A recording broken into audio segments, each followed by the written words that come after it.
Hello, friends. Oops. Bring the microphone closer, Eric. You're going to need to bring the microphone closer. Yeah, right there. Hi there. Hey. Hey there. Hi. It's me. It's host Eric, host of Talking with Famous People, and voice inside of your ear. Let's play talking. Why are you streaming again, Eric? Well, it occurred to me that I felt like playing talking. And it's one of my favorite games. It's a game where I talk about stuff. Sometimes even people listen. You're usually not, but sometimes.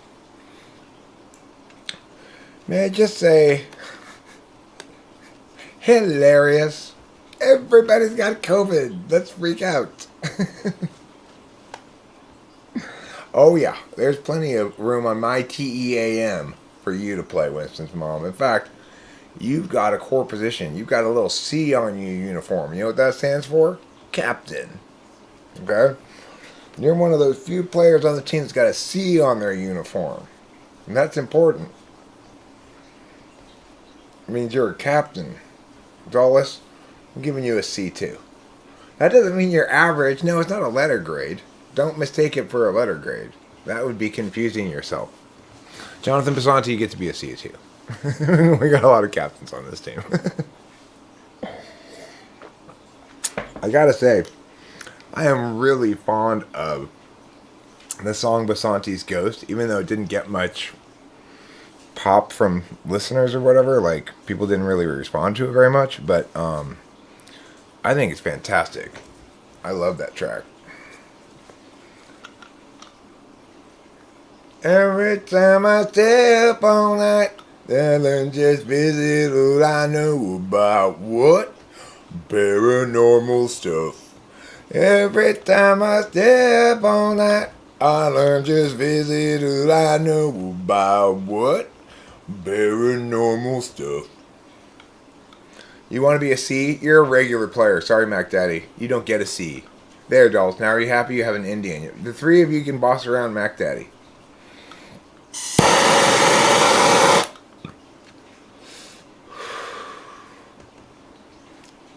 Paranormal stuff.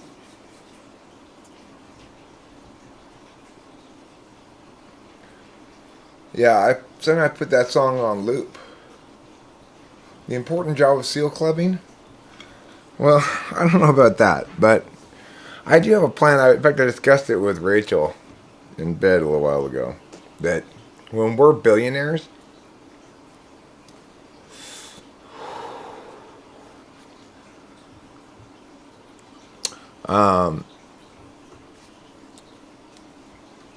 okay, so this is what's going to happen when I'm a billionaire. We're going to fund an adult film called Sacagawea, Triumph of Native Peoples. And it's going to be an adult film in which Sacagawea leads Lewis and Clark down the Oregon Trail, periodically stopping to perform Native American sex rituals to appease the Native American spirits. And the person playing her will be a very dumb white girl. We'll pick the people who are the worst actors ever, but it's going to be filmed like 4D IMAX, just like beautiful cinematography, right? But then there's very few scenes. It's basically they're walking through this, like, there's this beautifully filmed cinematography of them, like the drone shot coming down, and there's Lewis and there's Clark and there's Sacagawea, and then she goes, "Halt! How, Indian friends? Let me set up my teepee. Smoke this peace pipe. Now I must blow you to appease the Indian spirits." And it's just a series of things like that. It's designed to be extremely offensive to everybody. That's its primary goal. We're gonna have some Inuits stop in as well, but we'll call them Eskimos. So, and they'll all be cast. They'll all be white people cast in the play. For some reason, I think that's hilarious. Like, really, like 1950s Native American stereotypes with the how and the big chief want little man being blah blah, like that kind of talk, you know.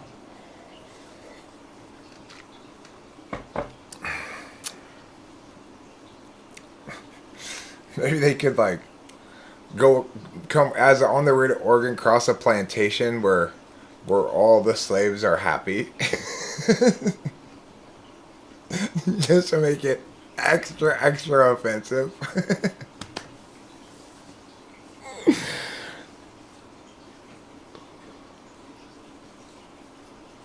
I think that just seems hilarious. Yeah, Sacagawea has to be blonde for sure. Blonde, blue-eyed, and a terrible actress who can barely remember her lines. What's my name again? Sacagawea? I want to find like the dumbest bimbo in history to play Sacagawea.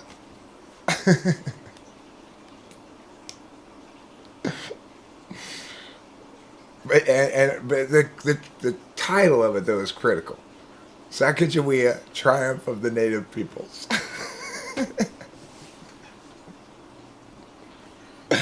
I make myself laugh sometimes. But I'm actually in a good mood right now because I feel like I've done enough caregiving, harm prevention, and so forth for Rachel because there. I'm actually worried about her. I've been worried about her for a couple of days, but I was kind of slow on the uptake that I should be worried. She is sick, and as far as I can tell, she's sick with serotonin syndrome.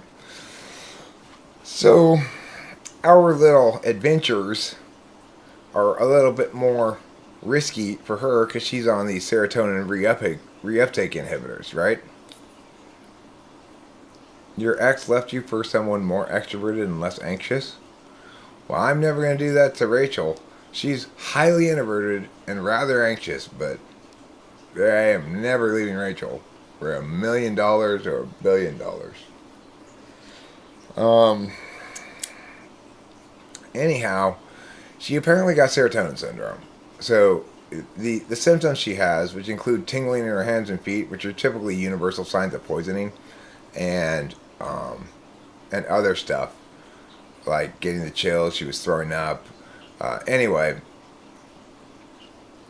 I didn't figure out like what's going on here until I was tapped out on nitrous, and all of a sudden it hit me. She's got serotonin poisoning.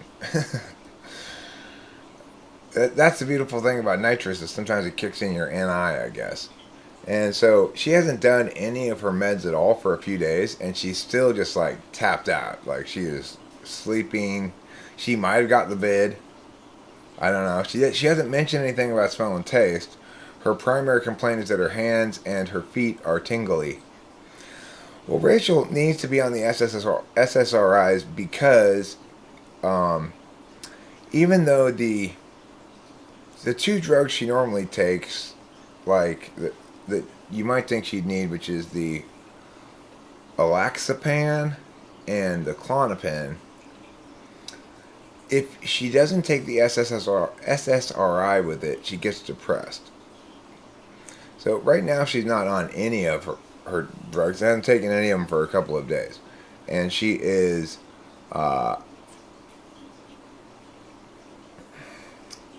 who cares about that, Lauren? God, that's so dumb. He doesn't like you as much as you like him. I mean, that's silly.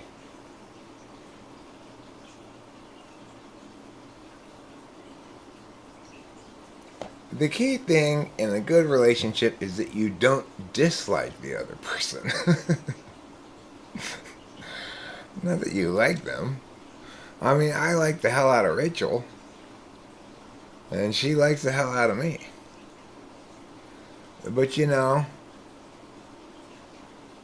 I suspect based on our cognitive function stacks and such, that she's more aware of the power of her own feelings than I am of mine. When I'm feeling very loving towards Rachel, I find it makes me horny.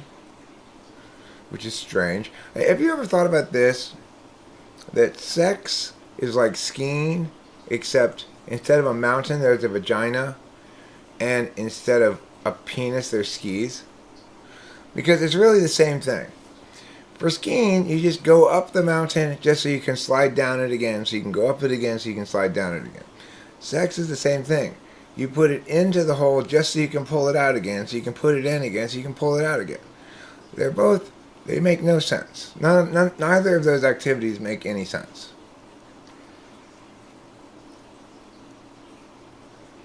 I'm sorry, Lauren Cuthbert. Would you like me to soothe you with reassuring pats? Pat, pat, pat, pat, pat, pat, pat, pat, pat. You know what? That's because both he and the new person are inferior to you and suck ass compared to you, so they need each other's suckassery to suck each other's asses. You don't want to be party to that. Don't worry about it, Lauren Cuthbert. Pat, pat, pat, pat, pat. Those are reassuring pats. I just did give her some motivational speech. I explained how it's their mutual reciprocal ass sucking that is the problem here, not your failure to suck ass. Your failure to suck ass is not the problem, Lauren Cuthbert, okay? It's their insistence on sucking ass. Just remember that.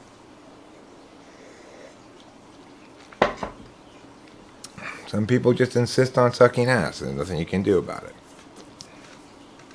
You just gotta let them find their mutual ass sucker to suck ass with. The point is, it only feels like it sucks ass for you. They're actually sucking ass together, being suckeries. So be glad you're not party to that boat full of suckeration.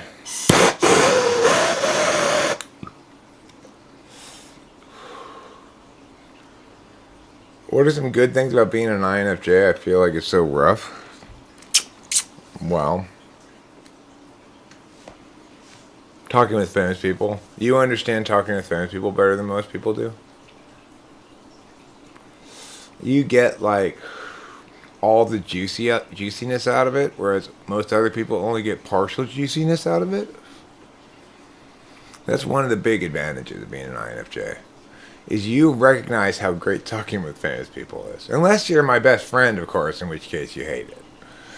But that's okay.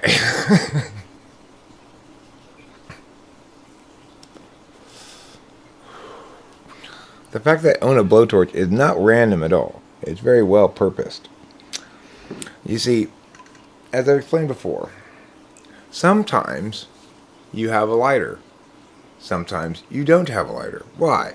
Probably because you put your lighter in your pocket and carried it away someplace. But you know what you're not going to put in your pocket? Yes, that is the truth.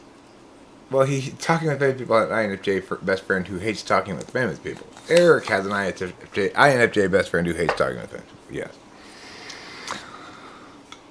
This is a way that I know this lighter is not going to go in my pocket and go someplace else and be missing when I need it. It's always here. I can see it. It's big. It's hard to lose, you know. And so even though I don't know where my actual lighter is at the moment, I'm equipped to light things on fire. Hi, Lijo.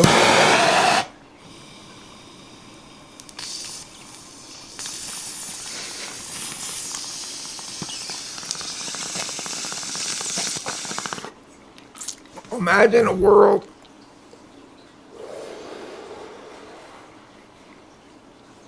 well, I'm just correcting you that Eric's INFJ friend doesn't like talking with famous people. I'm a person as well as a channel, you see.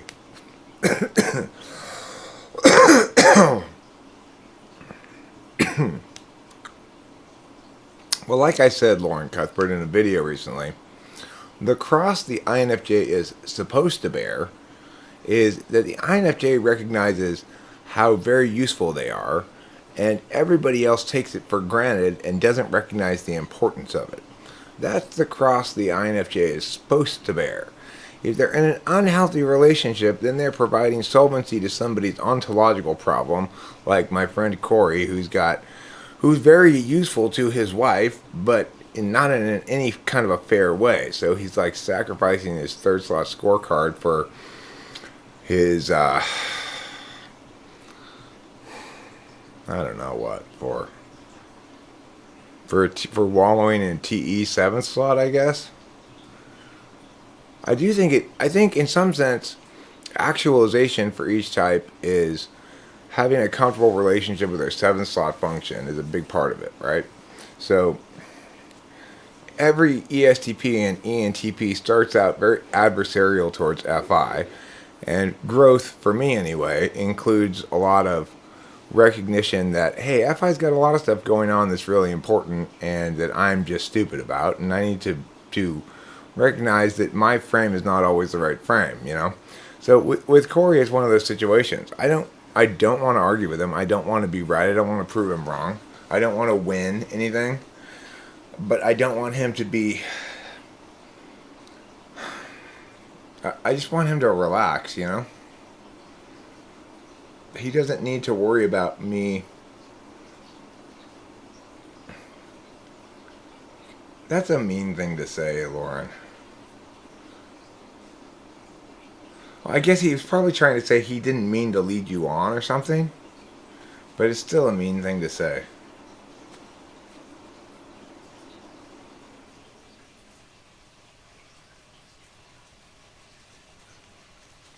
Lauren Cuthbert, I'm sure there are very, very many men out there who would be happy to have sex with you. Would you like me to cast you as Sacagawea in my new adult film, Sacagawea, Triumph of the Native Peoples?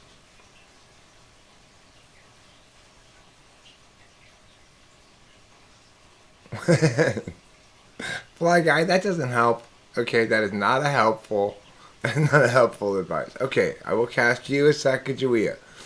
And your job in this adult film is going to be to lead Lewis and Clark down your Oregon Trail. Okay? Yeah, you're better off without him, Lauren. Yeah. Yeah, you guys both have lost invested. That's not a reason to stay around. Remember that. Yes, well, the thing is, to make it extra offensive, we're going to use lots of old 1950s style white people playing Indians and saying how and talking in me, here, buffalo talk, right? Yeah. With lots of teepees and lots of headdresses and bows and arrows and relationship with the Great Spirit. Except every time they come across a new tribe, the new tribe is going to require Sacagawea to perform the ritual Indian sex acts upon Lewis and Clark in order to gain passage. So finally they get to Oregon, and in which case they have this big gangbang. The end. Roll credits. That's going to be one of my projects. I'm not going to be involved in the day-to-day of it. I don't really want to see it being made. I just want to write the script, cast it, and have somebody else show me the final product.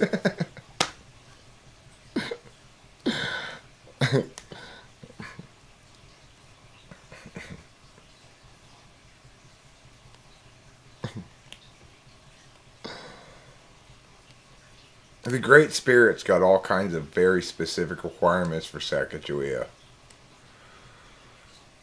You don't want to anger the Great Spirit.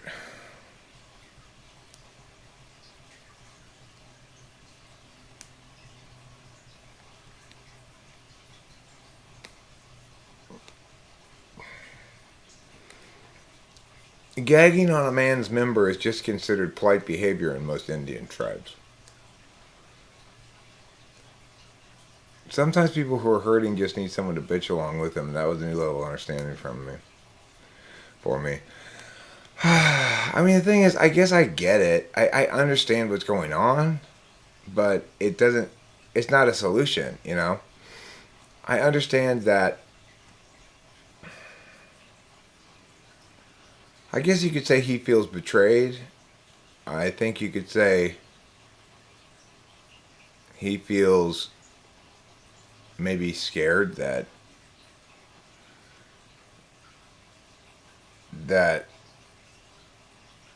if all of our cards were laid out on the table that I'd lose respect for him or something. But it doesn't work like that for me, but I don't know. I don't know how to fix it.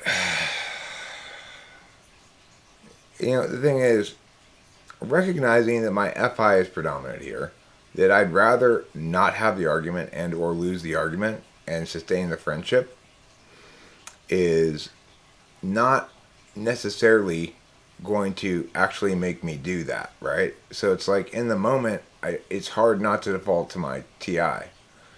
I will give you an example of an instance where cognitive function knowledge made me take a different course of action than I was going to take just the other day. I actually encountered one of these. It's funny, I kind of didn't realize it, but I've been on the lookout for one.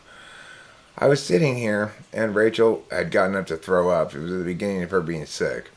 And she threw up over the railing, and then she walked that way towards the house. Being an SI type, I thought, naturally, she's not feeling well. She's just going to go lie down inside the house. I'll go around back and squirt up the puke, you know. And then I thought, no, she's SI 8th FE tool. She's going to go in there and squirt it up herself, I bet. And I just sat here, and sure enough, she walked around this way instead and squirted it up, even though it seemed like she was going over there, right? So SI told me she's going over there, and projection of self told me she's going over there, but cognitive function knowledge told me, I bet she's not going over there. I bet she's going to go around and squirt it from behind. And I was right, and I didn't get up where I otherwise would have. Now, I would consider this to be an example of free will. Understanding, supplanting reflex to one's benefit. But that's how an ENTP is going to understand free will, you know?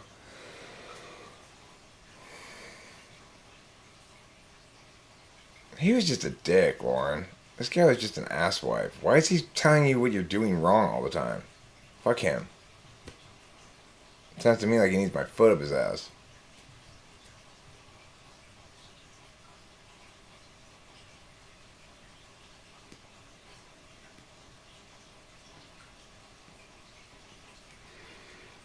You and she should have a Sacagawea contest.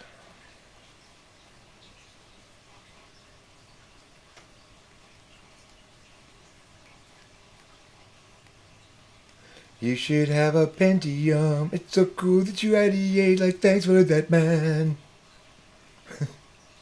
Is that what he should have said to? What she should have said to him?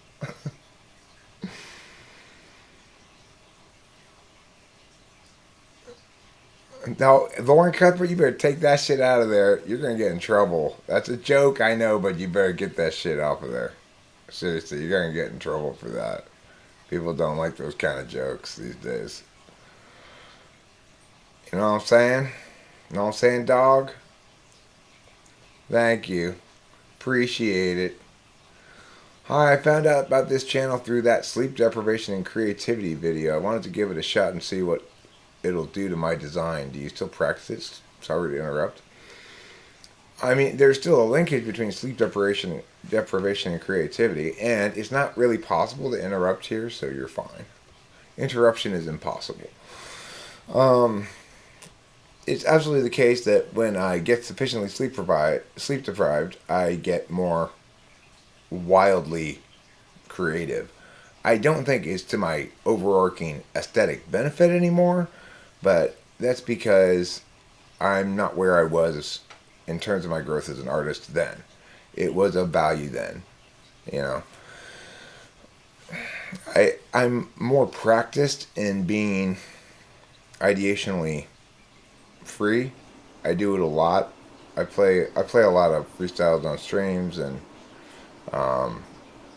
ultimately I find my own work is best when it's done when it's written rather than freestyled. Now, I can write things when I'm in that state of sleep deprived creativity excess, and it might come out well or it might not. But I'm less likely to sit down and write something in some way because I'm more wild, you know? It's a very interesting question. I'm glad you brought up this old thing that I talked about before a long time ago. It's kind of cool.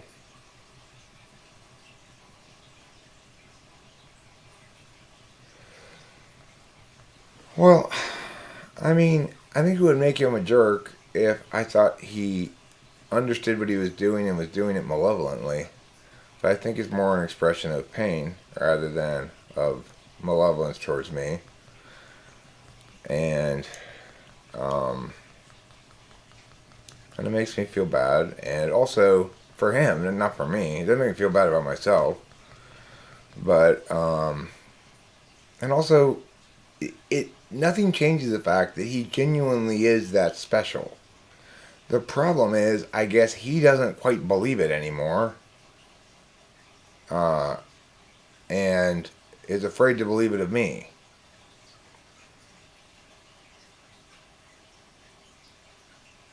I don't know. I don't know what to do about that exactly. Your self-esteem is zero. Does anyone have any booster shots? You can have some of mine. I probably have too much of it. Frankly, you know. Everybody should be somewhat self-doubting. I am sometimes when I feel bad. You probably just don't hear from me very much when I'm in that mood, you know. You tend to hear from me more when I'm feeling confident than when I'm feeling, yeah. Oh, he's pulling that shit, Lauren. Yeah, that guy's an asswipe. Okay, I checked my toilet paper this morning after I pooped, and he was there on it. Ergo, he's an asswipe. Don't let asswipes hurt your self-esteem. Remember, you got boobs and a badge. That's automatic advantage in life. Lots of things you can do with those. You can wiggle them around. You can go, like that. You can wear a bathing suit that reveals your camel toe. A lot of things you could do with your vag and boobs. Nobody wants to be on camera when feeling, yeah, it's true. Not everyone wants to be on camera when feeling good either. I really like to be on. I mean, basically, what I like to do is be hanging out with people. You know, prior to this, Rachel's all sick, so I hung out with my dad a little bit. We had some soup together. He made some onion soup. He's on a bit of a cooking kick, and he made this delicious beef stew last night, and the onion soup was fantastic too. Uh, It is possible to see Corey on camera, but I'm not really going to direct you to him right now after I've been talking this shit. But you probably haven't seen him. Speaking of booster shots, I got a positive result on the COVID test I took yesterday. I'm really sick. Well, Rachel may have the vid as well. I don't know for sure.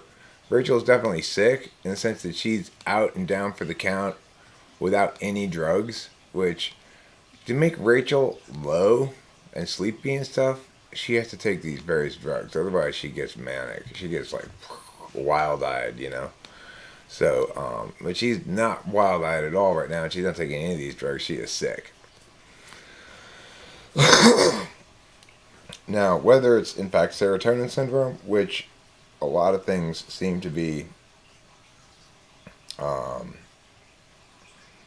a lot of things seem to be consistent with that, but it could be the vid. I don't know. We're keeping her isolated from my dad, even though we're not keeping me isolated from my dad or me isolated from her, so it's kind of stupid, but whatever. I hope you feel better, Drago, as well. The crazy thing is, 14% positive test results in LA County. That's really high. Just like Eric said, wasn't going to work. Yeah, stop taking serotonin-y things um, for a couple of days. I looked into it on the internet quite a bit, and apparently If it gets really bad, then, which includes like seizures and stuff, she never got that bad, but then you need to go to the doctor. But if you're showing milder symptoms of it, you just need to stop doing anything that's serotonin-y, and you'll get better after a few days. And she is getting better, and she says it's better today. She has a lot less tingling in her feet and hands. But tingling in your feet and hands in general is a symptom of poisoning if it's not consistent with circulation issues. I get tingling in my feet and my hands because I have sort of circulation issues sometimes, you know. That's a different thing. TI is the best human to have on your side when you share a sentiment and need someone to say, fuck that guy. They always do. Yeah, fuck that guy. Totally fuck that guy.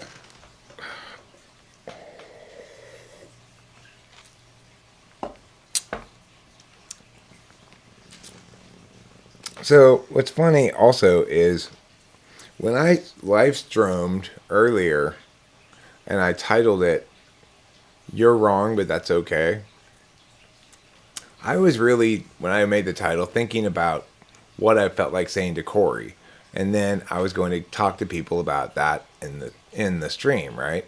But of course, that's so stupid because obviously people seeing that title aren't going to know it's not about them or about some larger issue. It's about my particular specific thing. That's so SI conscious at the expense of NI, right? It's like, doy, Eric. Obviously, I was like, why are all these people coming in so adversarial here in the stream this morning? You know, why are they coming so adversarial and all cognitive functions mad and stuff? Well, probably, Eric, it's because a little while ago you said other typologists are terrible, and this stream is titled, You're Wrong, but That's Okay. They're not going to get you're talking about Corey. They have no reason to conclude that at all. So there's a little bit of NI ignoring for you. Doy. But I am talking about that, though. Well, yeah, Eric, but you've given nobody any reason to understand that's what you're talking about in this stream. And so that's why I had that stream where those people were all like, yeah. Sometimes it takes a second to figure out what's right in front of your face, you know.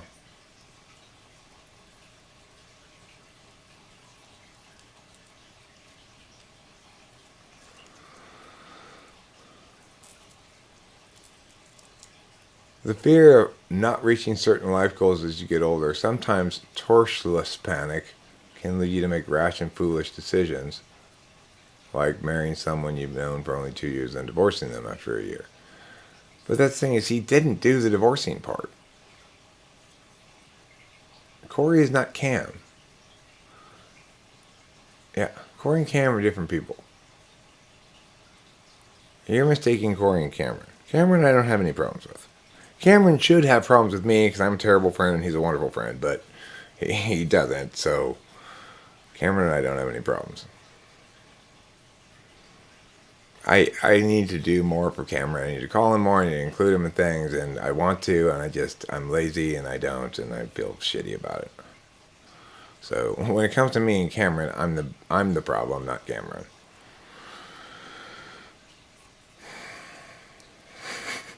Jonathan Basati's got it right. That is German for big sweaty poo. I'm going to try to smoke this cigarette. You see, the two pieces of it are actually separate. But I'm going to push them together and try to smoke it that way. And see if it works. Okay. INFJ. Corey is an INFJ. He's a 3. INFJ, he's so Enneagram 3.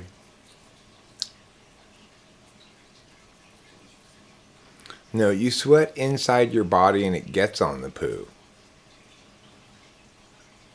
Okay.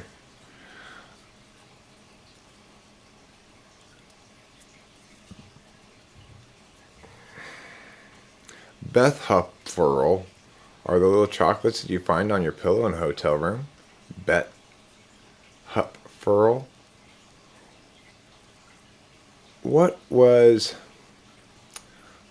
the thing that Rachel said that I wanted to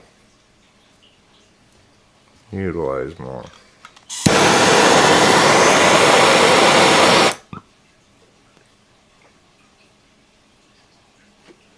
Yada yada. That's right. Yada yada. Yada yada means like the hassle in Japanese.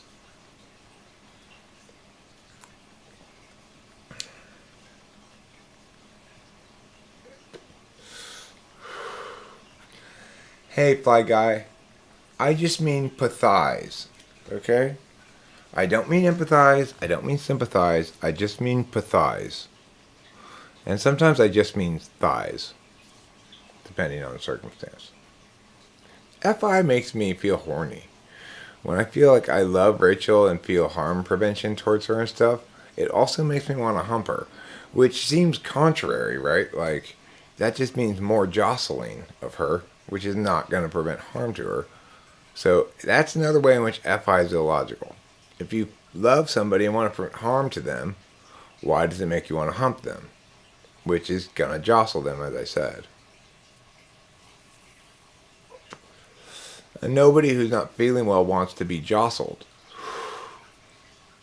Right? Does anybody who's not feeling well want to be jostled? No. I can think of one accident with a blowtorch. I've been using blowtorches for... I've had a blowtorch in my regular repertoire since Delilah was like 3 years old. So I know this because one time, the one accident I can think of with a blowtorch was the time that Delilah, when she was pretty young still during the 4th of July, touched this. I'd been using this to light fireworks, touched this part. It wasn't on, but it was still hot and burned herself. And I got in big trouble with her mom. So I remember that.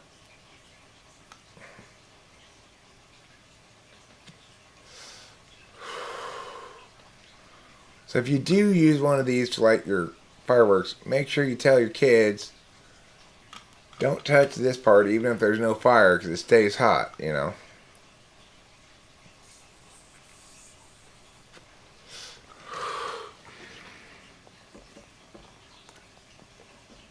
Yeah, I was felt pretty bad about that. Just like I feel pretty bad about Rachel's current situation because even though I wasn't thinking or whatever, or just didn't know, it happened on my watch, you know. I'm pretty sure she got serotonin syndrome, and it happened on my watch, and that makes it my fault. So, I'm kind of mad at myself, but at the same time, like, sorry, Rachel, you're excluded from this is not really any better. It's just a matter of managing the precision application of various things carefully, you know. And I just wasn't even thinking about it. I will now. I'll always think about it now, from now on. I'll never let this happen again if I can possibly avoid it. But,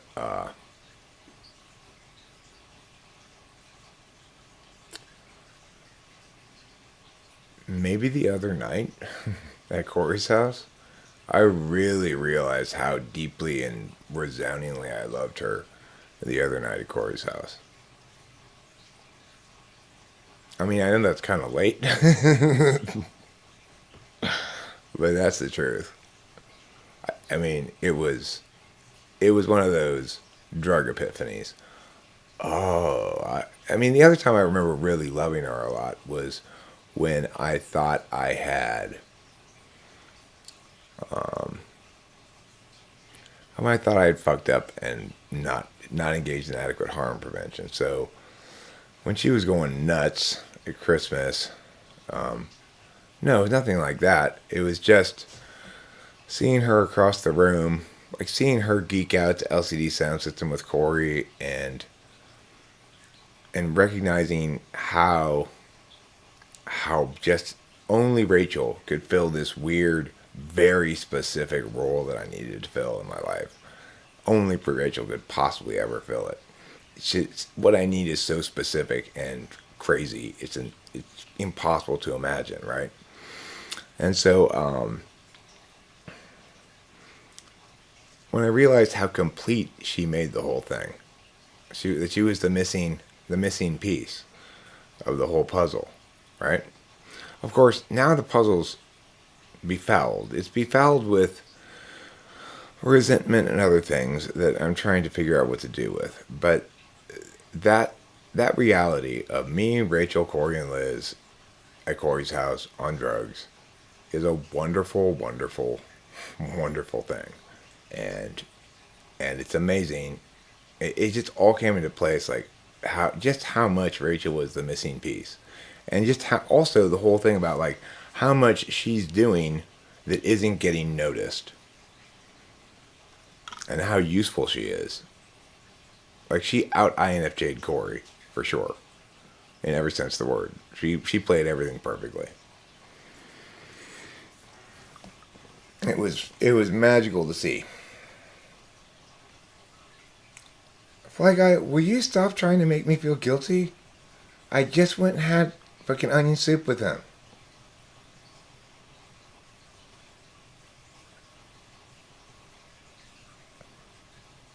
You know, I watched football with him and ate beef stew with him last night.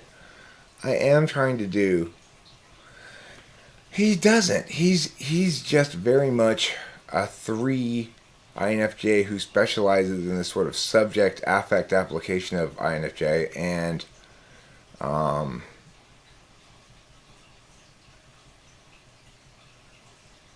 and on some level, I guess he's scared I won't respect him. I think so. He sort of openly doesn't respect me, preventatively, kind of.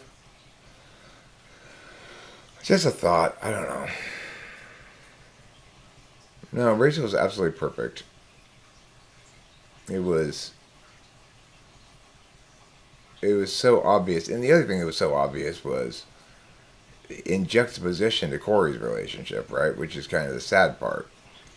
Like seeing what it's like when you're with the right person is made abundantly clear when you watch someone who's clearly with the wrong person. I mean, not that really there's any right person for Liz. If you're that damaged and that PPD, whoever you're with is going to suffer just endless abuse, basically. The problem is, now that I've been in that kind of a relationship, I find her expressions of it very triggery.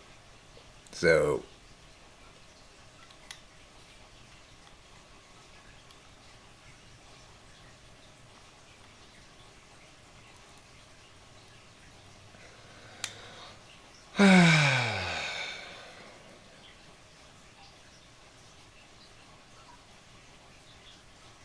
you don't have to respect me, but please don't resent me, I guess.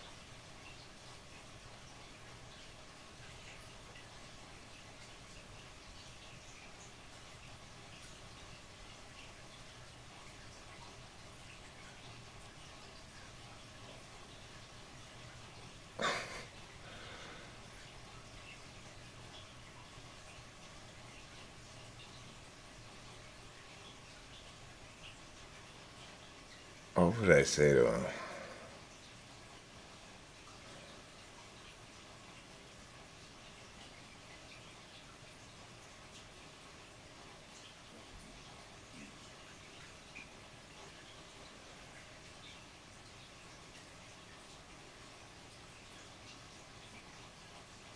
I tell him, like, I love you, it's all good. I wish you could be vulnerable. It's fine. You don't have to worry about anything. Like, I'm not trying to judge you. Something like that. I don't want to judge you. I you know, something like, I love and respect you. I wish you could say the same.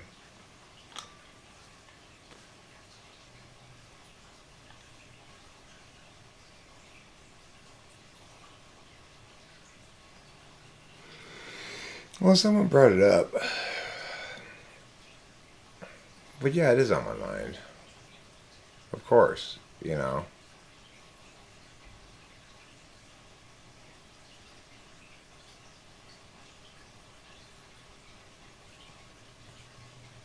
Maybe I should.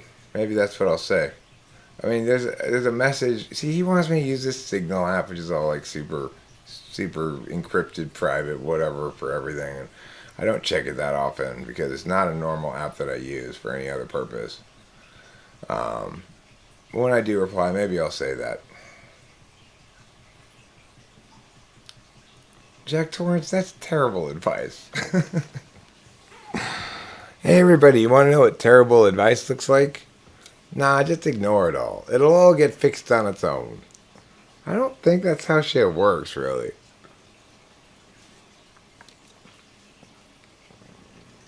Hey, look at that.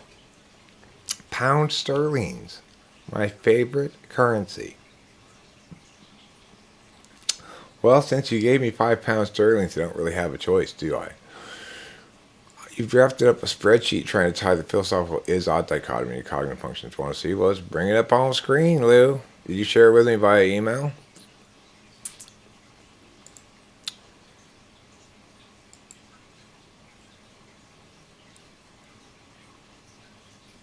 Pound sterling's.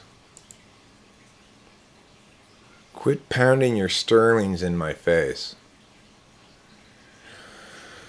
Go ahead and share it with me. Share it with me. With your sharing finger, share that thing. Share it with me and we'll sing. Are you gonna share it with some Google Docs or Google Drive? Tell me aloud, I need to drive to the find the spot to go. Yeah, share it with me. Yeah, share with me. Share it with me right now. Then you'll feel just like things are as they should have be. What now? Who? What's WIP? I don't know what WIP is. Whip? Wipe?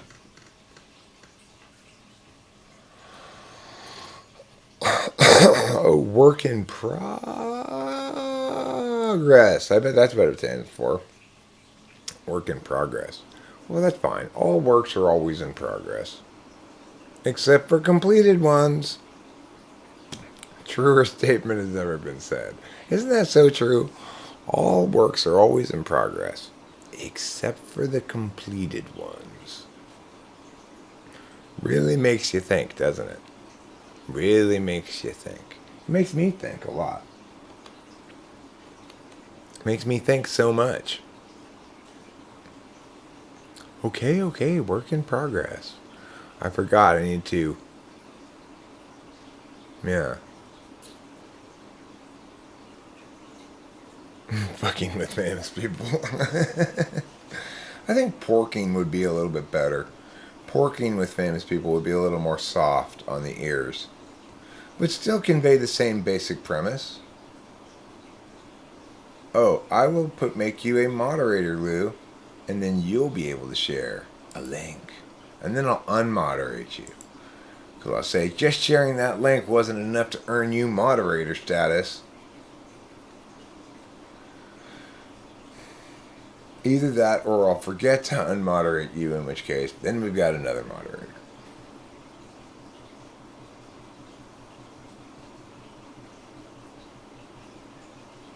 Porking with famous people.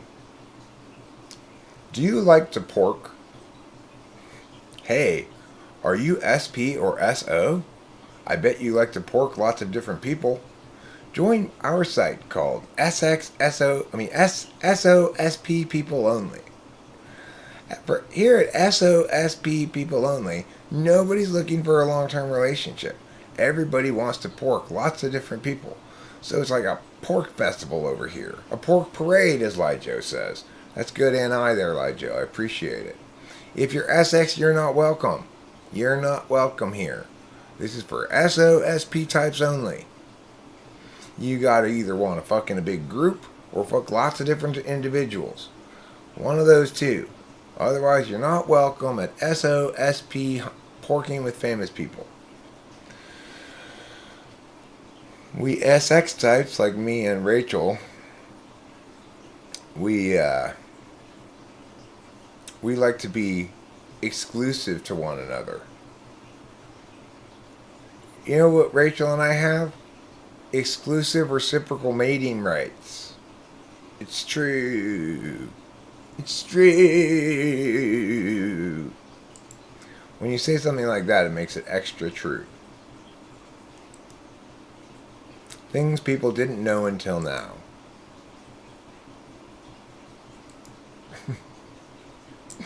You can classify that under the folder heading, things people didn't know until now.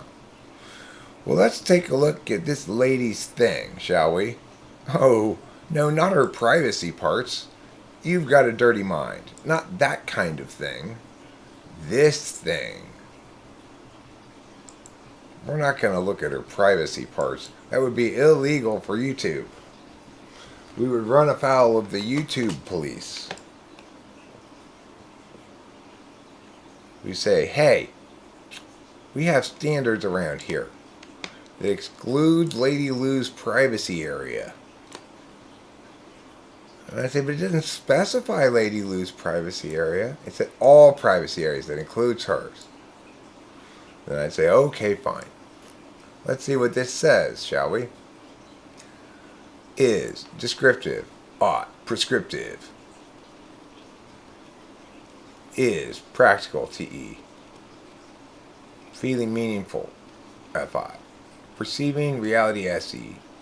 Reduction, NI. Ought, TIFE, SINE. Maybe. Maybe.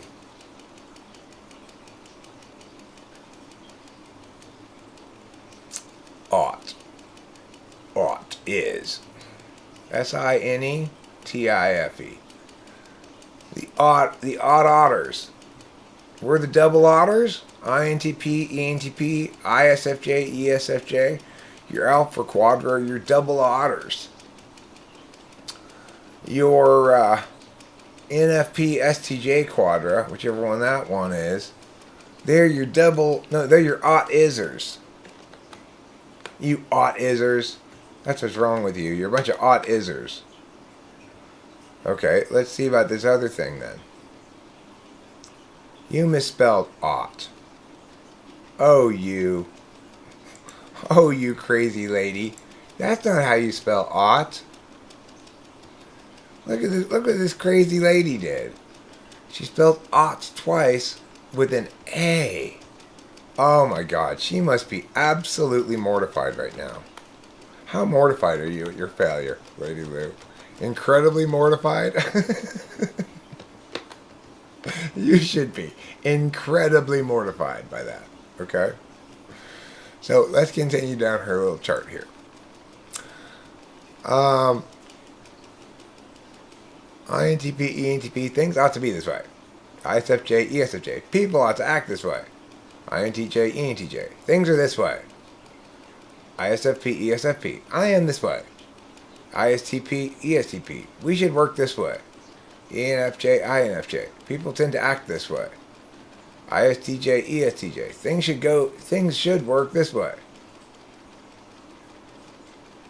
Well, how is that, okay. ENFP, INFP, I could be this way. So, we should work this way is different than things should work this way. But I want you to explain better what the difference is.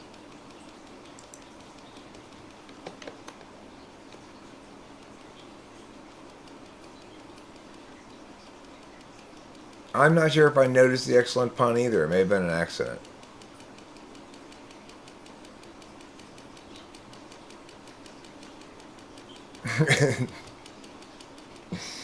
We basically just talk about music, though. Could be a meme for INFJ.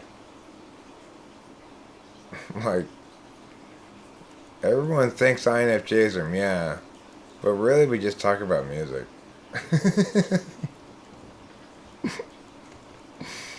That's funny. I like that.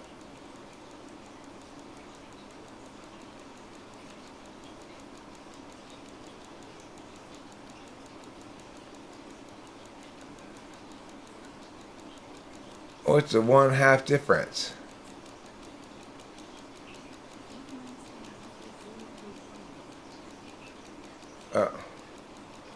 Alexa, I wasn't asking you. We have Alexa over here now. She sometimes says things to us that. But you know what? She seems pretty good about knowing when we're talking about her and not to her. She's not especially loud either. So, do any of you have Alexa? Do you have any advice for how to well use Alexa?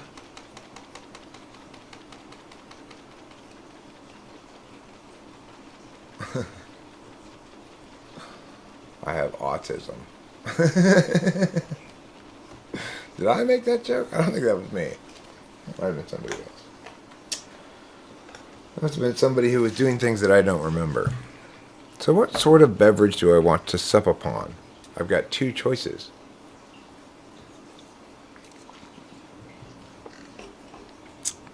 I don't know what Alexa can do exactly. Can she blow me? Probably not. I wouldn't let her anyway. That'd be cheating.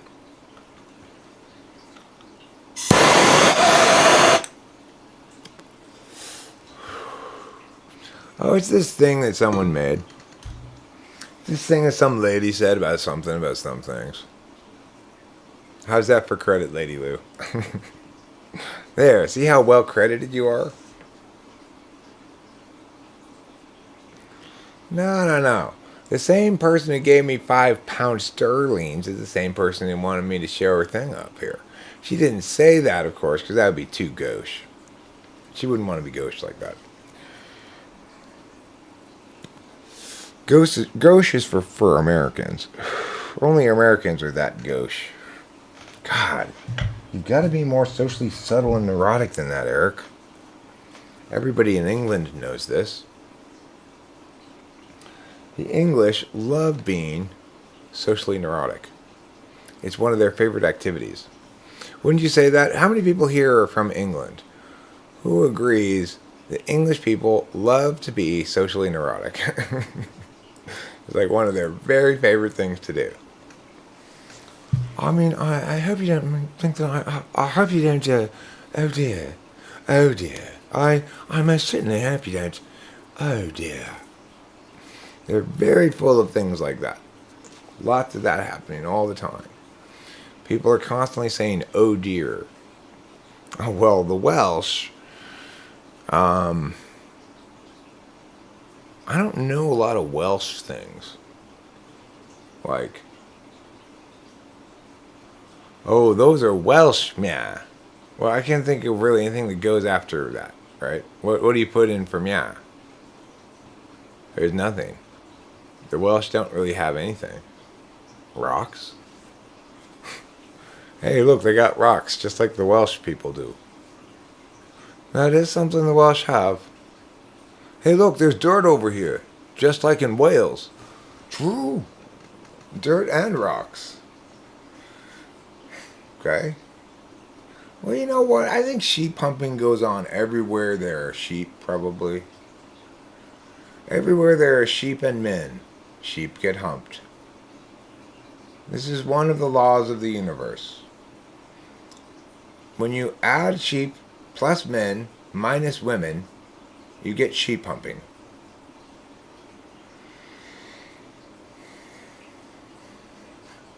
Things you should not ask Alexa. Okay.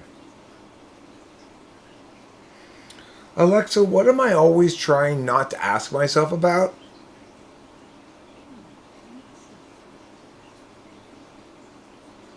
I think she said she can't answer that. That's the only question I really have that I need an answer to badly.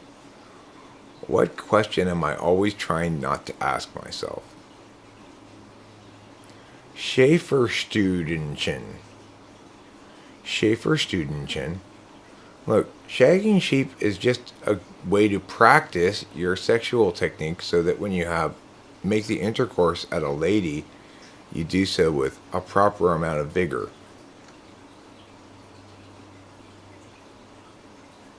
My cat's not in the room. I don't know where my cat is. It's 2 p.m. Do you know where your cat is? The answer is no. Here's the question. What potential do I have that I have not realized?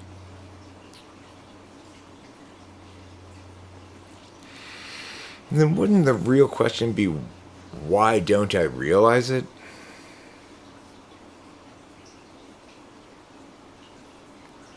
Well, Lee man, if you're waiting for more cat videos, they're coming.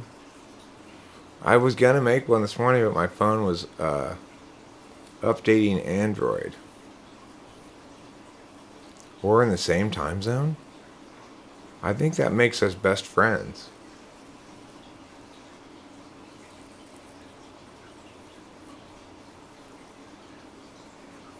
Or I guess really the question is, ought I take action to make it happen? And if I don't, have I correctly identified what I want?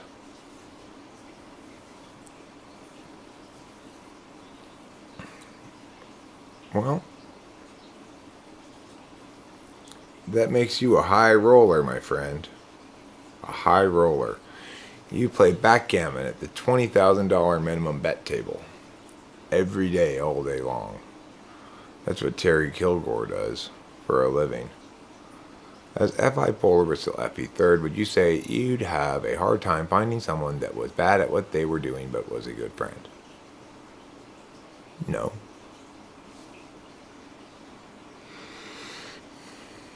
I mean, I think a lot of people are hard time firing. I thought you said finding or being friends with or something.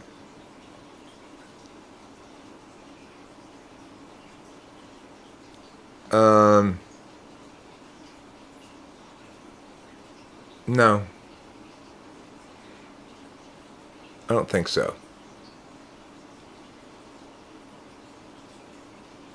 I think I would probably regret in the first place. I don't think I'd ever make the mistake of hiring a friend to do. I don't know. It would be more like, regardless, it would be like, okay, this didn't turn out to work financially for one reason or another. This relationship, you know. At the end of the day, you're either paying for a service or you're in a relationship that benefits you financially. It benefits both people financially in some way.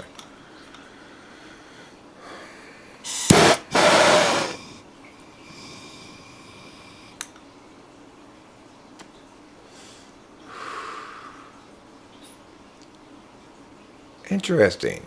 Now, there's an interesting historical factoid. The notion that these people had intercourse with sheep came about because the crime, having intercourse with a sheep, was of a minor penalty than stealing a sheep. So when they were caught stealing a sheep, they'd say, "Oh no, I'm not stealing it, I'm just having sex with it." That is a very fascinating historical factoid. I wonder if it's true. I like it. It's good. Thank you for contributing that, Peter Dentici. TIL. Today, I learned about sheep fucking.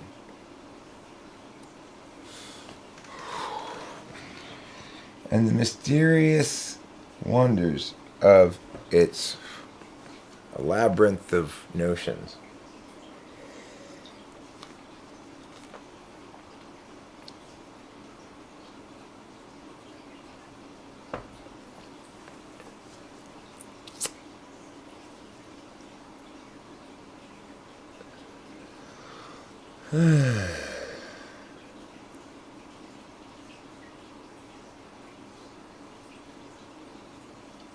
Well, I mean, I try to keep my business and pleasure separate, you know?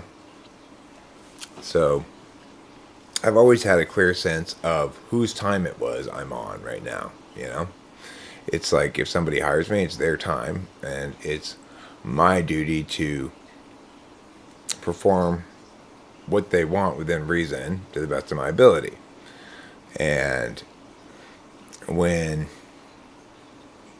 it's my time, I do what I feel like doing. I'm still pretty open to other people's suggestions. I'm not like my dad with third slot NE who just whatever he wants to do is what needs to be done.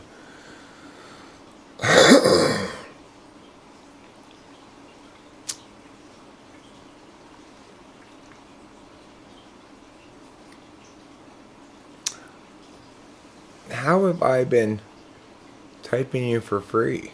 I don't even know who you are. I've never seen you. I don't recall ever asking you any typing questions. Just throwing out notions about what type you are is not a good way to get correctly typed. It may be a good way to get me to type you, quote unquote, but it's not a good way to get me to correctly type you.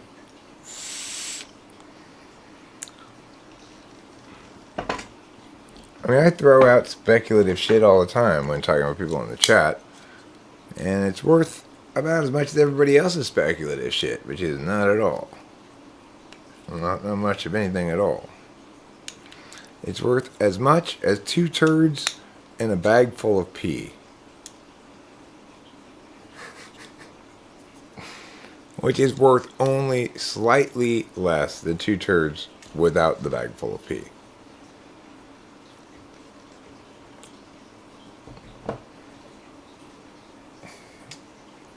Two turds in a bag full of pee is an insulting way to describe somebody's testicles and scrotum, you know. If a girl really wanted to insult a man's testicles and scrotum, she'd say they were like 2 turds in a bag full of pee.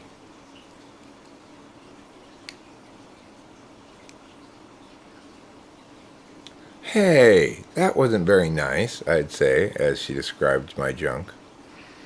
In what fashion are my testicles like 2 turds in a bag full of pee?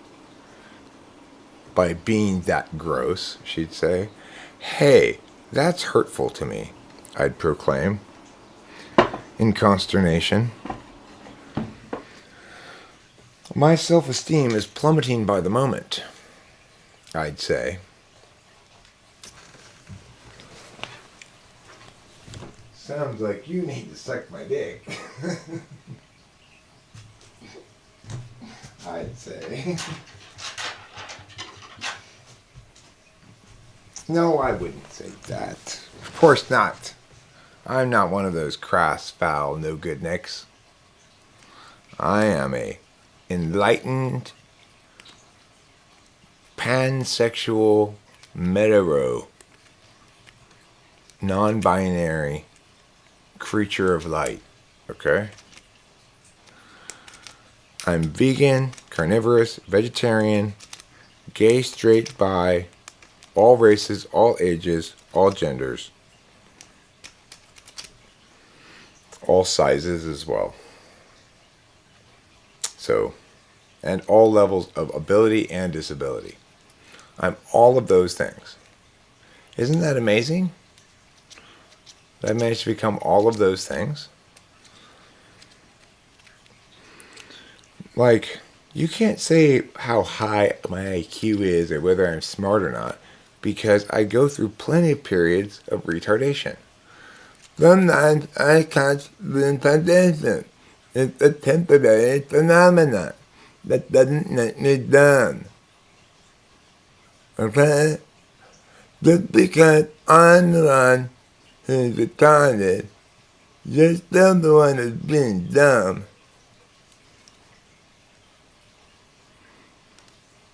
Retardation is like COVID.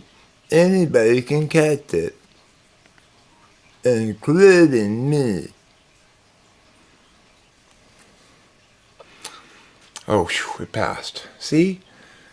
Like everybody else, I have moments of intelligence and moments of tardation. And that's fine. Sometimes the tarded moments are my smartest moments. That's the irony of it. Sometimes in my most tarded moments, those are also the brightest shining of genius. Isn't it paradoxically ironic? Aren't you rolling around in the rich paradoxical irony of the whole thing? Oh, you can shame me. You can shame me. You just have to shame me for something that I'm shameable for. Like, you were on the right track earlier when you told me I should spend time with my dad. It's like, that's a good way to shame me. Yeah, I should go spend more time with my dad. He seems bored. I should spend longer time periods with him. It's kind of dull, you know.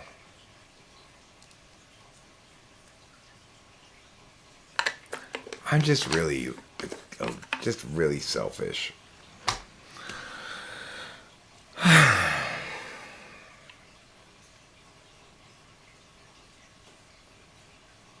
Yeah, you can always shame me for that stuff.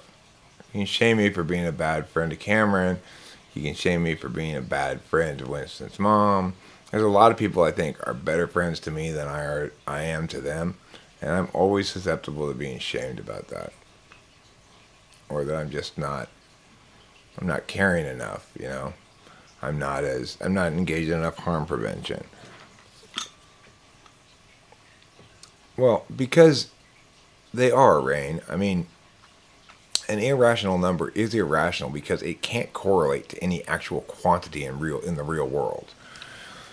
And so, in other words, an irrational number is a problem because you can't tell exactly how far away a rational number is from an irrational number, which is the core thing that makes something real. Nevertheless, we use irrational numbers to do things to get from one spot in the real world to another spot in the real world.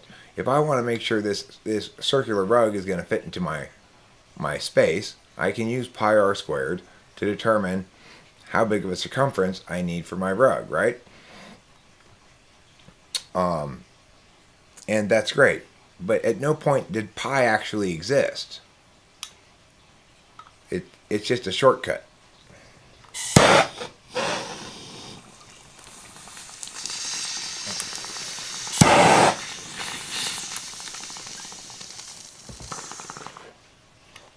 It's what makes math not a closed system. Math is an open system because of irrational numbers.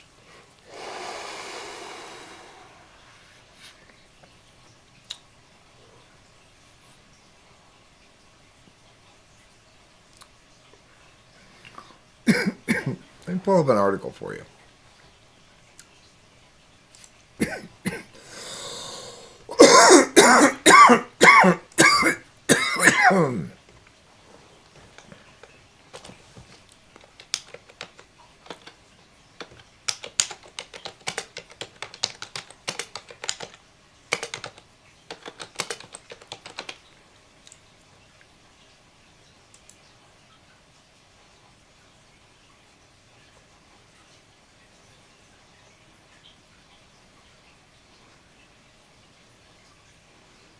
I'm looking. Let me go to Google News.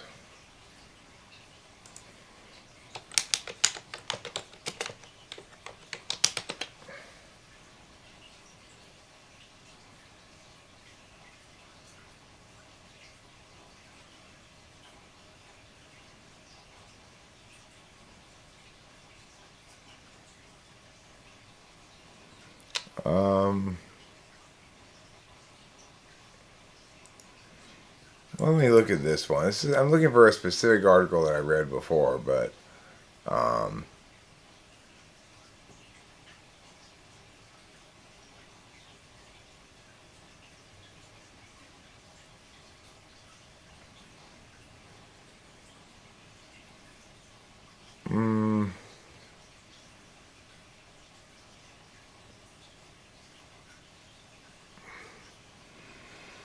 well,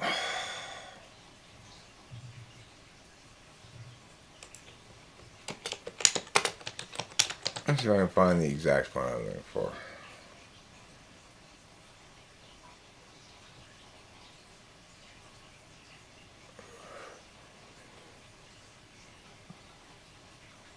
This. This is the article I want to read to you. It's from Quantum Magazine, which is a magazine I find is recommended to me a lot by Google News. So I tend to read a lot of their articles. They seem to be interesting articles to me. So I guess Google News has got that figured out. Let's take a look-see. Mathematicians were disturbed centuries ago to find that calculating the properties of certain curves demanded the seemingly impossible. Numbers that, when multiplied by themselves, turned negative. All the numbers on the number line, when squared, yielded a positive number. Mathematicians started calling these familiar numbers real and the apparently impossible breed of numbers imaginary. Imaginary numbers labeled with units of I, for instance 2i squared, gradually became fixtures in the abstract realm of mathematics. For physicists, however, real numbers suffice to quantify reality. Sometimes so-called complex numbers with both real and imaginary parts, such as 2 plus 3i, have streamlined calculations, but in apparently optimal ways. No instrument has ever returned a reading with an I. Yet physicists may just have shown for the first time that imaginary numbers are in a sense real. A group of quantum theorists designed an experiment whose outcome depends on whether nature has an imaginary side. Provided the quantum mechanics is correct, an assumption few would quibble with, the extreme's argument essentially guarantees that complex numbers are an unavoidable part of our description of the physical universe. These complex numbers, usually they're just a convenient tool, and here it turns out they really have some physical meaning. The world is such that it really requires these complex numbers, he said. In quantum mechanics, the behavior of a particle or a group of particles is encapsulated by a wave-like entity known as the wave function, or that symbol there. The wave function forecasts possible outcomes of measurements such as an electron's possible position or momentum. The so-called Schrödinger equation describes how the wave function changes in time. This equation features an I. Physicists are never entirely sure what to make of this. When Erwin Schrödinger derived the equation that now bears his name, he hoped to scrub the I out. What is unpleasant here, and indeed directly to be objected to, is the use of complex numbers, he wrote to Hendrik Lorentz in 1926. Wave function is surely fundamentally a real function. Schrödinger's desire was certainly plausible from a mathematical perspective. Any property of complex numbers can be captured by combinations of real numbers plus new rules to keep them in line, opening up the mathematical possibility of an all-real version of quantum mechanics. Indeed, the translation proved simple enough that Schrödinger almost immediately discovered what he believed to be the true wave equation, one that achieved I. Another heavy stone has been rolled away from my heart, he wrote to Max Planck less than a week after his letter to Lorentz. It all came out exactly as one would have it. But using real numbers to simulate complex quantum mechanics is a clunky and abstract exercise, and Schrödinger recognized that his all-real equation was too cumbersome for daily use. Within a year, he was describing wave functions as complex, just as physicists think of them today. Anybody wanting to get work done uses complex equation, said Matthew McHugh, a quantum computer scientist at the Queensland University of Technology in Australia. Yet the real formulation of quantum mechanics has lingered as evidence that the complex version is merely optional. Teams including Vertesi and McHugh, for instance, showed in 2008 and 2009 that without an I in sight, they could perfectly predict the outcome of a famous quantum physics experiment known as the Bell test. The new research, which was posted on the scientific preprint server in January, finds that those earlier Bell test proposals just didn't go far enough to break the real number version of quantum physics. It proposes a more intricate Bell experiment that seems to demand complex numbers. The early research led people to conclude in quantum theory complex numbers are only convenient but not necessary. However, we proved this conclusion wrong. So basically, my position is, even though, in some sense, in other words, you can't understand human phenomena without both the metaphysical and the physical realities of it. And from some frames of reference, the physical realities are the complex, chaotic parts that can't be reduced. And in some elements of it, the metaphysical properties fill that role. So the thing is, in this instance, it's the metaphysical properties that are filling that role. So it's like, when we talk about it, we unavoidably reduce it to something that it's not really, right? And in that regard, we are speaking metaphorically about cognitive functions. We talk about an 8 cognitive function model, because it's not really an 8 cognitive function model. Really, you have one relationship with 2 different axes and one relationship between those 2 relationships. And that's your type. You have one relationship each with 2 different axes and then one relationship between those 2 relationships. That's a type. And the 2 different axes are actually 4-sided axes. They're like a 3-sided dice. Okay, a triangle dice. You've got N's and S's on one triangle dice, and you've got F's and T's on the other triangle dice. And the thing is, it's like,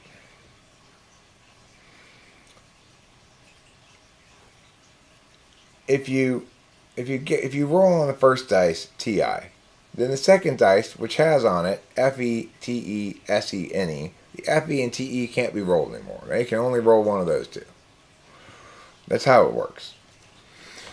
So, and then the way it shows up as those two defines the position of each of the other ones. All the other ones are position defined according to those two. That'd be two four-sided dice.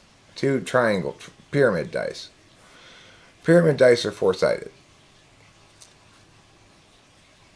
I played Dungeons and Dragons. I know my dice, okay? I know my die.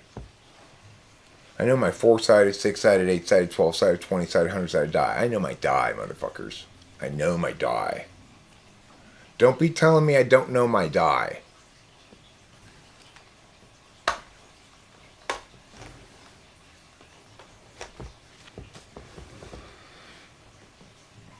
Well,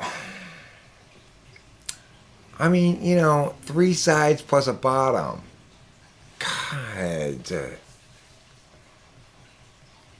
Why are you so perfect about everything, Peter Dentici? Now you made me feel bad about myself. God. Why don't you just take this shaming stick and beat me over the head with it some more? Hair toucher.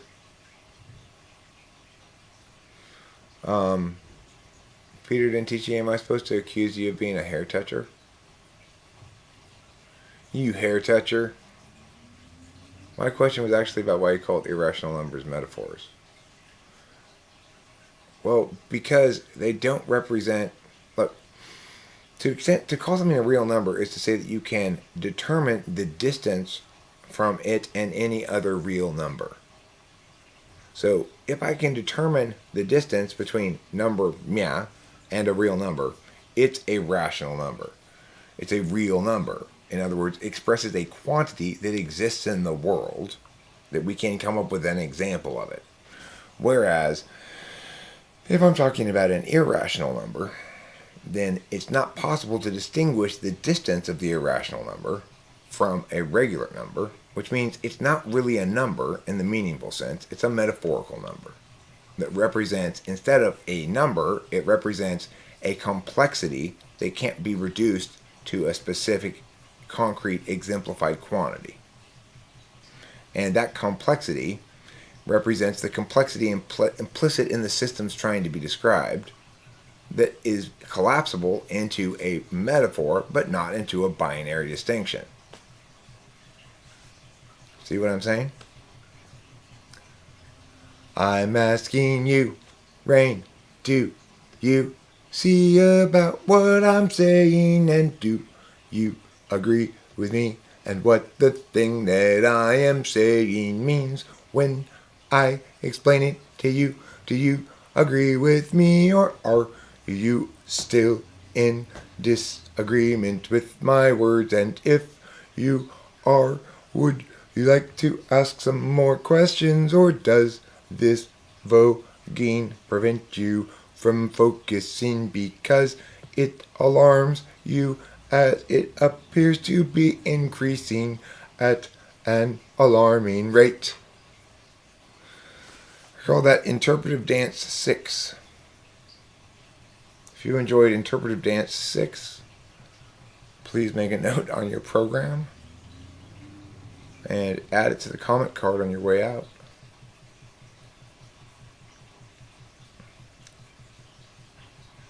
When I move my hands around, does it make it more easy to understand, less easy to understand, or equally easy to understand? How much do my gestures contribute to your understanding? If they're random, do they detract from it? And if they're purposeful, do they add to it? These are the questions you should constantly be asking yourself all the time right now. Are you asking yourself those questions? Elise asks, are you asking yourself those questions? And if so, what is the answer? Do you have an answer? Oh no you don't, Peter Dentici. We went over this at great length the other day. Peter Dentici is standing wrong. You are not allowed to overstand. You cannot through stand, to or about stand. You can only understand. okay? Don't get me on that again.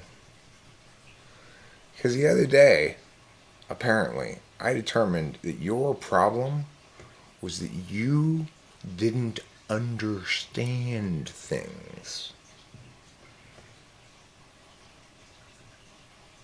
Tell me about your favorite childhood cry.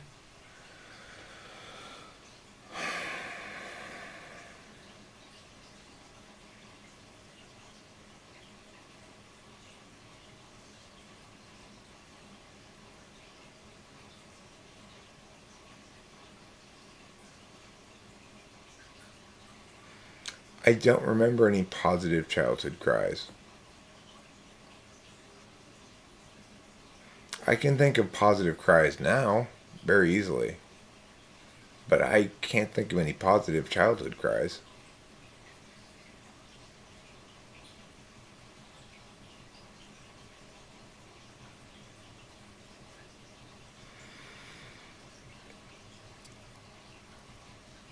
Well,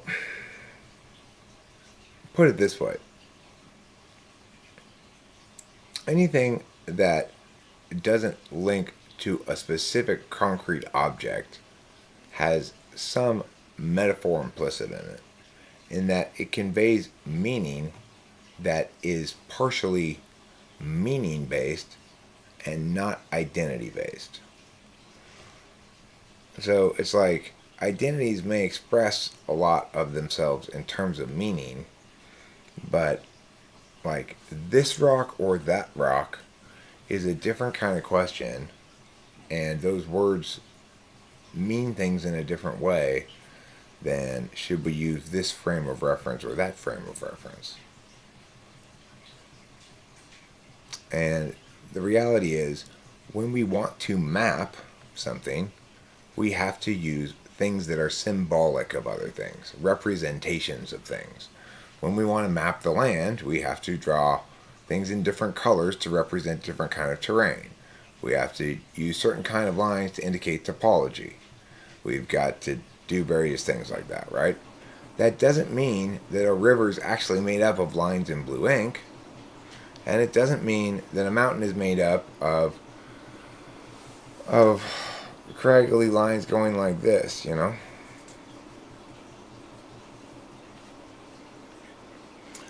I mean, is it a metaphor? To the extent that communication is not indicative of specificity in the physical world, it contains some reliance on mutuality of understanding. And I would say that it's that reliance on mutuality of understanding that comprises the substance of metaphor. The extent to which you need to rely upon that mutuality of understanding, the context in which you're being asked to rely upon that mutuality of understanding, is going to tell you more or less about how metaphorical someone's being. I mean, the thing is, it's like if I say I'm 6'4", I'm not being metaphorical. If I say I'm tall, most people would say I'm not being metaphorical. But there's definitely some metaphor in there. In other words, there's a reliance on you understanding what the words short, tall, and medium mean, even though I haven't specified anything concrete. So, in that regard, anything that relies on that aspect of communication is going to involve some of the aspect of truth determination that includes mutuality of word usage.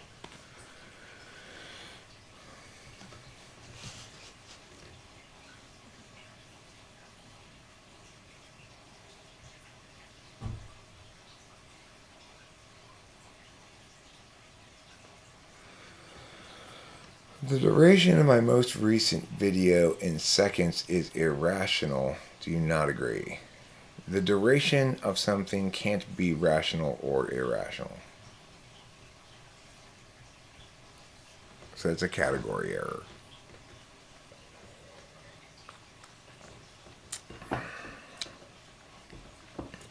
Are you asking me how I decided to make it that length?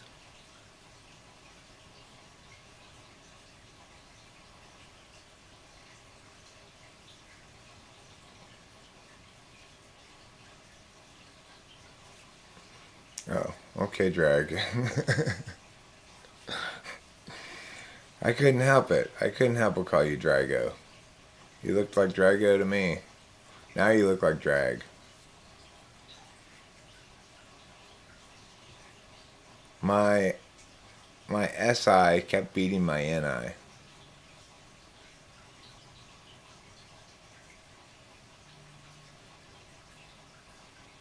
I mean, is that what you're asking me? Are you asking me how I decided to make it that length? I can walk you through the mental process. First, I thought a certain chunk of it was good and worth chunking out as its own thing. Okay? Now, if I had done just exactly that, then I would have used NI probably FE, which says just make it this one thing. But then I used my NE to sort of NI more broadly, that this whole section was about the same topic, kind of, and needed to be addressed, with a little chunk of me humming and hawing cut out. Well, I listened to it until it reached what was clearly the end of that topic, which is me torching the torch of pole ball rip and saying, but I don't want to talk about cognitive functions, and then continuing and then changing the subject. So it's like the spot where the subject changes is sort of objectively establishable, if for no other reason than I explicitly say I don't want to talk about this anymore, and then talk about something else, right? So in that regard, you'd say the decision to cut it where I did was justified. Would you call it rational as a consequence? I mean, it's reasonable. It's based on a reason. It's justified. It's correct in the sense that holistically it makes more sense to have something be one topic than include a second topic. Might it have been too long? So in other words, should I have cut it into smaller sections and not included the back and forth of it? Oh, you're saying in that sense.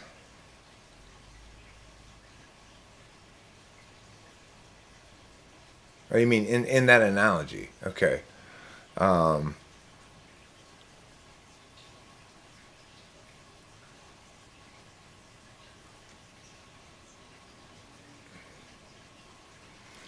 No, what I'm saying is we have to represent the experience, right?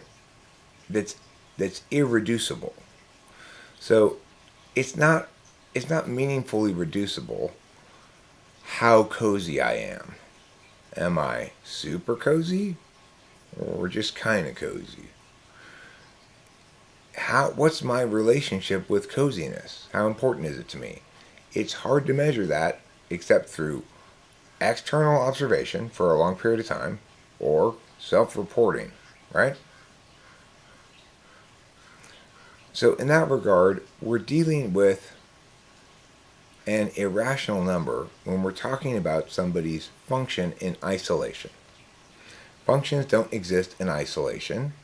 Functions only exist as expressions of a self. Okay? I'm not sure what we're arguing about either. I'm trying to figure out what Rain's problem is here with this. But this is what I would call TIing too much down a node, and thereby missing the point, if we are talking about anything. You're taking my analogy, and yes, it was originally an analogy, that the 8-function model is like the use of irrational numbers, in that if you try to insist that in order to prove pi exists, you show me something that's actually 3.1 infinite repeating, well, that would be a way to falsify pi, right?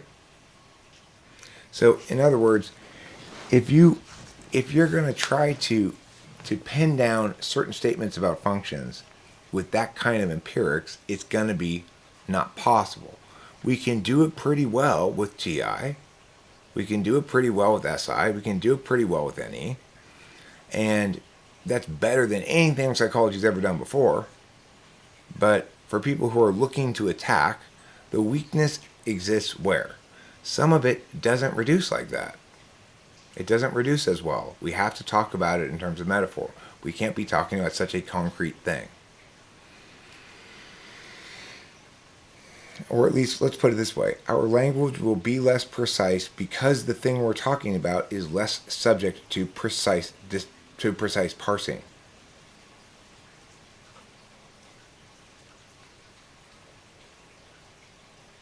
You know, I got to give Jeff Shaw credit for something. I didn't realize until I rewatched that thing what he was saying there, where he's like, "You can't complete a circle, just create one." It's kind of a tricky thing to say. You can't complete a circle without creating one. That's true. But it's a silly thing to say because, of course, it's just a different frame of reference. In the first case, you're desirous of a circle and you don't yet have one, but you're almost there. In the second case, you have no circle and you begin and end one from start to finish. So it's really just a time frame reference, you know. But still, I didn't get it at the time. I didn't note it. I was kind of DMT'd out. I didn't get what he was saying. Now in retrospect, I get it. It was still hilarious, but I did. And my awesome, hilarious disapproval of him. But now I get what he was saying. I didn't really see what he was saying at the time. It's only fair that I mention that now.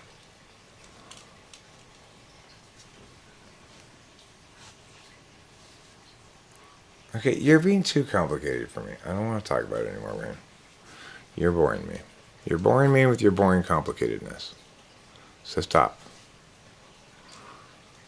I'm not trying to be precise, okay? I'm expressing myself right now. Just let me express myself. Drag and I are expressing ourselves. Fly guy, drag, come over here. Sky guy, come Jack, Lauren. No, leave Rain over there. No, don't let him come join our little group. We're talking privately over here without him. Peter, you're welcome. Come on. Just make sure that Rain stays away because he's gonna bore me with his boring questions. Shh, shh, shh, shh. I think he's looking. Shh, shh, shh. I think he's looking. And so, Eric, given this, do you agree or not that the duration of your videos can't in seconds be expressed solely as irrational numbers? Rain? I believe my cock is about to slap your mom's irrational number face. As a sound, manly scolding. Is that what you want? Is that what you want?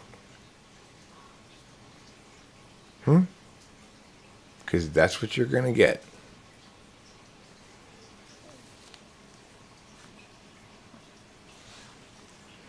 That is what you're going to get. That's what I have to offer. As a door-to-door salesman, that's what I'm selling today. Facial penis slaps. Who's in the market? Only an hour and 40 minutes of your attention. That's all it's going to cost you. That's all it's going to cost you today is 1 hour and 40 minutes of your attention. And you two can enjoy host Eric threatening to slap your irrational number mother's face with his penis. It's a triumphant day. This is a day Rain will remember forever. He and his irrational number mother's face will talk about it. Remember that day I knocked on the door with my face right about Eric's crotch level and I said hello and bam, right across the face. I was naturally knocked backward 6 feet. She's very light. And there was a strong wind from behind me. You can feel the salt in Eric.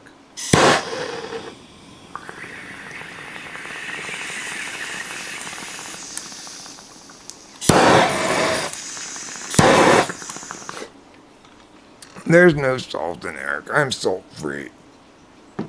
Oh wait. Are you referring to the amphetamine salts? Okay, in that regard, I am a little salty. Well, don't compare Rain and Jeff Shaw. Do not compare those two. Those two are not comparable at all. I'm sorry Jack Torrance did that to you, Rain. Don't feel bad. He compared me to Michael Jackson the other day. It's like, no. You're lucky I'm not that fair, Jacker. I'd put you on timeout because I would put you on timeout by comparing me to Jeff Shaw. Say, that's not a fair comparison. I'd be like, timeout for you. Fortunately, I'm not that fair, so I'm not going to do it in this instance. Because you're just doing it to Rain, and that's not as bad.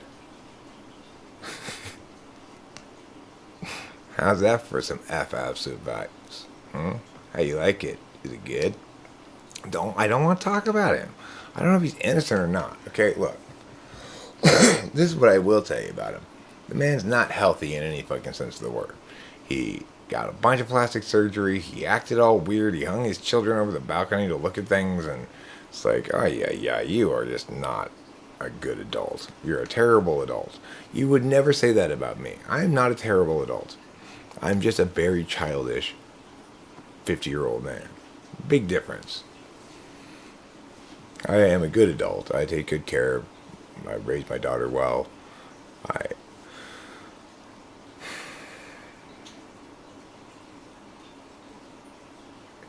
have to try to dig them out of the marble. Sometimes they come out right, sometimes they come out wrong. It's true, basically, Alan. Yeah, I guess that's another way of saying what I'm saying. You're kind of saying the same thing. I don't like to think of it in those terms. Let's find a nicer way to say it. You know how in like Thor Ragnarok, the guy who's got the fighting planet, Jeff Goldblum, he gets mad at the lady for calling them slaves. He's like, why? I don't like the S word. I don't like the A word, okay?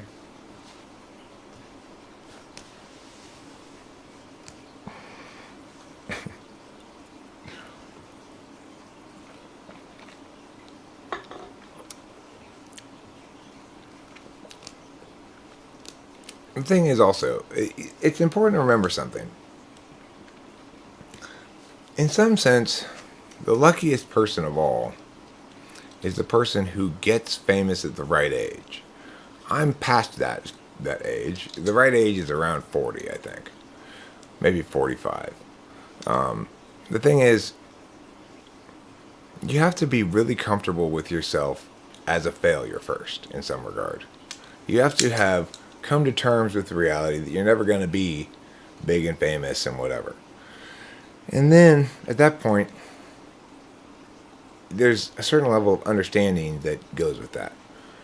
And I think it's a precondition to actually being able to handle being big and famous.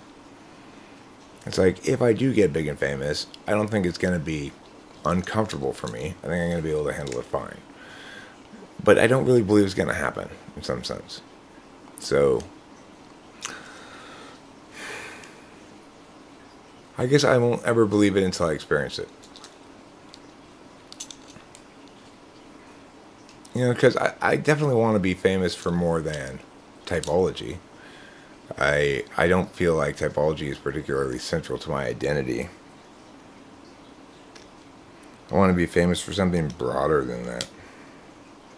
Like being a good entertainer, being a musician, politician, something like that.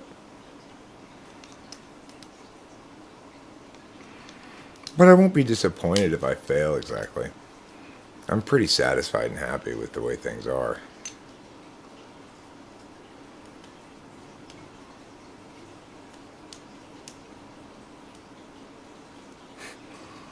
Well, that's not true, because my age is like 14 and I didn't get famous at 14. I'm the most mature 14-year-old boy you've ever met. The oldest and most mature.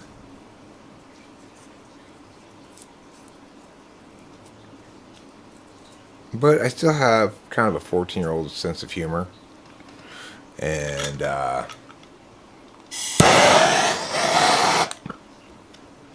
still like to play a lot, you know? Like to play, like to chat with my friends, like to hang out on the internet doing stuff like this. I like to learn that drag's not Drago, but just drag. Even though that's kind of a drag. What's the type that will make the most inappropriate joke at the worst time? Is it Jack Torrance?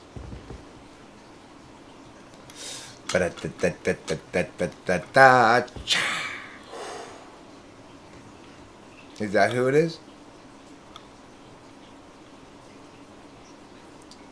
Let's see what else is going on here in the old chatteroo. I feel like someone's getting left out in the dark when it's chatteroo time. That's how old I'm saying I am. You're getting yourself on timeout, buddy. Bringing up depressing shit. No more depressing shit. No more depressing shit. See, it's clear what you think about the guy. You don't think good things about him, so don't be comparing him to me. It's not like you're saying, oh, I think he's a wonderful man and he's my hero and you're just like him, Eric. You're saying he's bad and awful and you're like him, Eric. And that's not nice. That's you being mean to me, with my feelings being hurt by your meanness.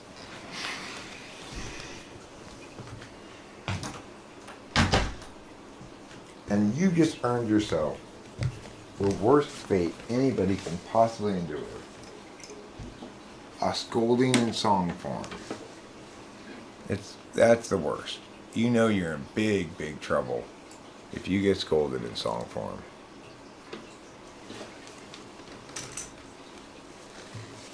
That's the truth, and it's made out of juice. Oh yeah, you're gonna get scolded in song form.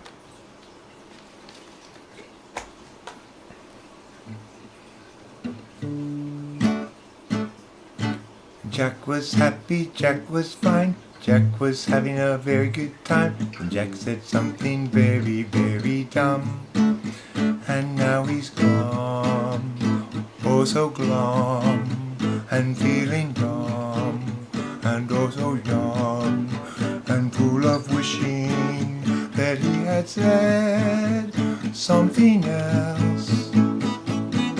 It's okay though, you'll be fine. At the end of this song, you'll done your time, and your sentence will thereafter be commuted. Isn't that nice? I even commuted your sentence at the end. That's how nice I am. Yeah.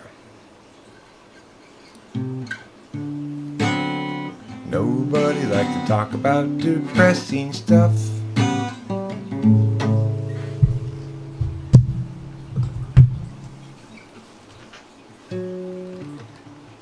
Nobody likes to talk about depressing stuff.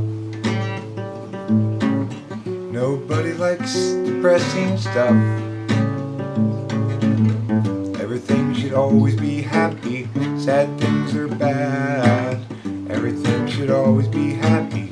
Sad things make me so mad that I can't see and so glad, because these bad things are so very, very, very, very, very, very bad.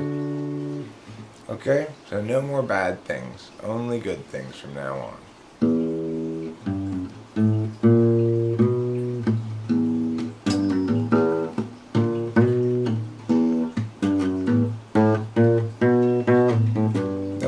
Depressing stuff, Peter and TG. Nobody likes depressing stuff. Nobody likes depressing stuff. Depressing stuff's depressing and sad. Nobody likes depressing stuff. Depressing stuff will make you feel bad and sad and filled with emotions that are opposite of glad, 'cause it's a bunch of depressing stuff. Nobody likes depressing stuff. Nobody likes depressing stuff. Nobody likes depressing stuff at all. Depressing stuff by definition makes you feel bad. Depressing stuff by definition makes you feel sad. And that's why nobody likes depressing stuff. Lesson learned. Lesson learned. Do you feel like you're learning lessons? I'm a teacher on a mission to teach missions about lessons.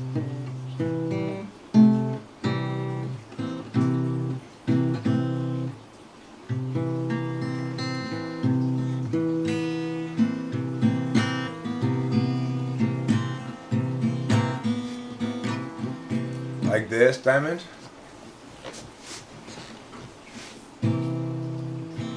And everybody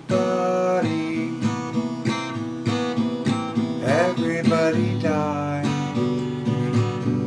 when the famine and the plague all came inside. There were wails of anguish, tears of sorrow, loved ones dying today or tomorrow. Everything was terrible, everything was bad. Fire rained down from the skies and gladness was heated and heralded by flights and floats of locusts in the sky. And God would cry down, hey you fuckers, I'm getting you at last. I hope it's painful, I hope you get it in the ass. Oh yeah, here's some plagues. Yeah, here's some plagues. Pestilence, anger and rage, sorrow, sadness, and the Manchus get some magical spells that cause the Tower of Babel to fall down on the ground. Now everybody speaks all kinds of weird things like Japanese and Chinese. Ching chong chong is not enough to convince you that I speak Chinese. You'll think I am faking it, sure enough you'll be right, cause those aren't those words that they say in China. There's something else instead. It's America's imitation of what Chinese sounds like. Hey, it doesn't really sound like that. It sounds more like blah blah blah. It sounds like that. I got a lot of Chinese people in my life. I know what Chinese sounds like. It doesn't sound like Ting Tong Ling Long. It sounds like 对不对？对啊，我打你，你好，睡长路，好长路。That's what Chinese sounds like from the Chinese people that you meet in China, yeah. They say, 好巧气巧，好巧喽。冰巧冰巧巧跑，冰好巧，嘿嘿嘿的狗票冰巧，我会儿是接受好巧，我刚才是搞跑搞跑跟。Is that racist? I don't think that's racist. That's just silly. That is kind of how it sounds like in China. And it also sounds like this. Honk, honk, honk. In Shanghai, it sounds like that all the time. Just everybody honking their horn. Like, hey, everybody, let's all honk our horns. That'll be a good idea.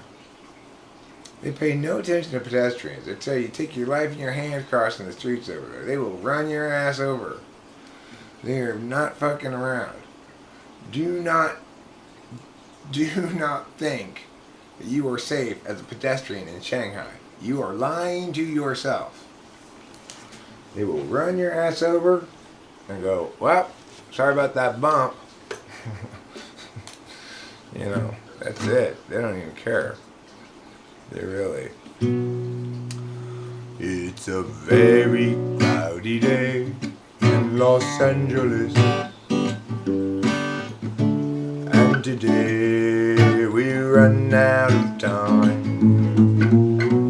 Troubles past, struggles still to come.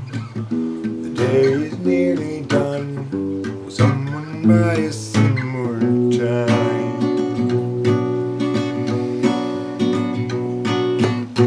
Cloudy day in Los Angeles. Cloudy day in LA. I'm no sort of evangelist, but I have something to say. Life can strangely be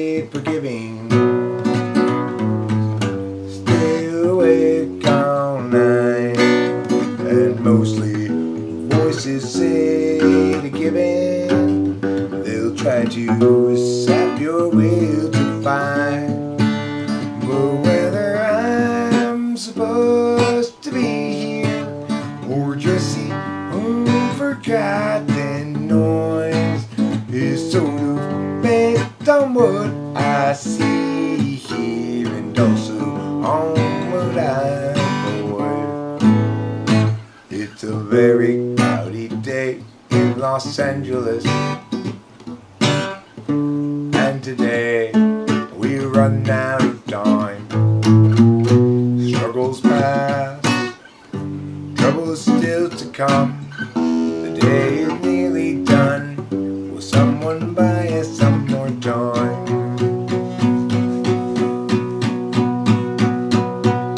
Cloudy day in Los Angeles, cloudy day in LA. I'm no sort of evangelist, but I have something to say. Something to say. That's pretty good. I feel like this mic's a little hot. Kind of like your mom's face. Well, okay.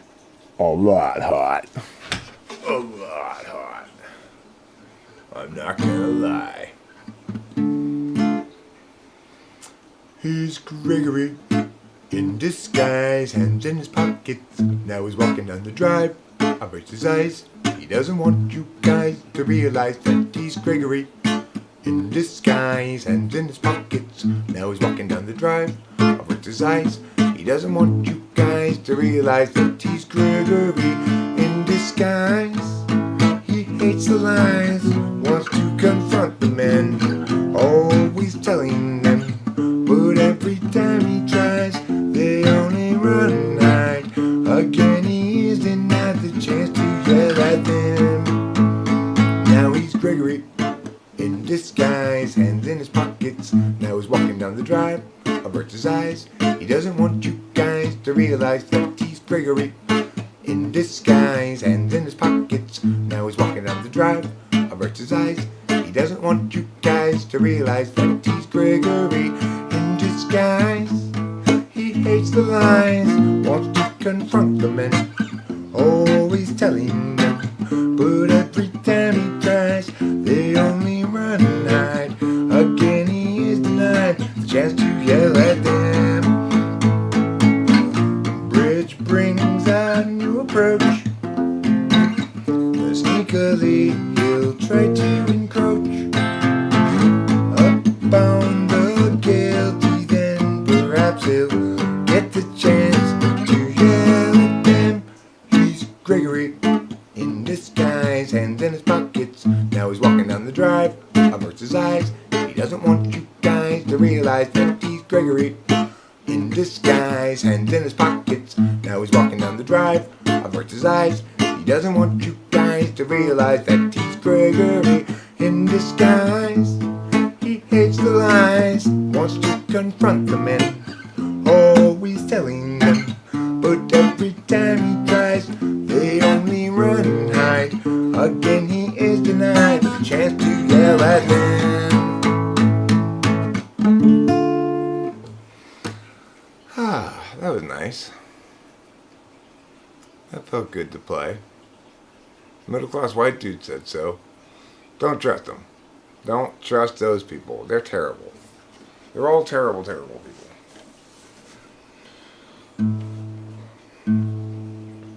Well, some folk call me a rambling man, 'cause I do a lot of thumbing in the kicking game, but it won't do an answer good to call me names. My daddy wasn't well, it would, though I wasn't born and raised in no ghetto, just a white boy looking for a place to do my thing. You might call me one eye, you might call me that. I ain't out living no more, any part of anything they give it. I'm proud of mine and got the songs you sing. Well, I said a few things and I'll admit it. If you want to get a hit, you gotta hump and get it. Just a white boy looking for a place to do my thing.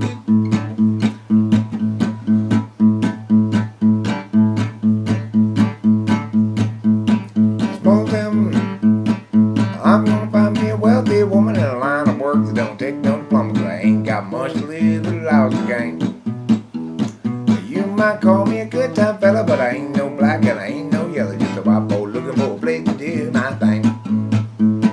I don't want no handout living, don't want any part of anything they giving. I'm proud and whining, got a song to sing. Well, I said a few things and I'll admit it. If you want to get ahead, you gotta home and get it. Just a white boy looking for a place to do my thing. Blue-eyed Billy been around a little, and I like guitar and I like the fiddle, 'cause that's the kind of soul to fan my flame. Blue-eyed Billy feared and ready, I got to work just to be somebody. Just a white boy looking for a place to do my thing. I don't want no handout living, don't want any part of anything they giving. Just proud and whine, I'm on and sing. But I said a few things and I admit it. If you want to get ahead, you gotta hum and get it. Just a white boy looking for a place to do my thing. Well, I said a few things and I'll admit it. If you want to get ahead, you gotta home and get it. Just a white boy looking for a place to do my thing. Well, I said a few things and I'll admit it. If you want to get ahead, you gotta jump and get it. Just a white boy looking for a place to do my thing. Thing is, of course, what's funny with my periodic race humor is that this is an extremely diverse place. So I got people from all different kinds, all walks of life, and I there's not a speck of anything that makes me judge them on any of those things. So I want to make that clear, that I'm just fucking around. It's just hilarious because people with race are so weird. They're so weird about it. It's just you can't help but make fun of it. It was 100,000 million years ago. Time ran slow. Nobody had to show place the slabs below. Let them go. They will start to grow. More years ensue and tears gnashing through. The oldest slabs coming to view. Unchangingly true and eternally new.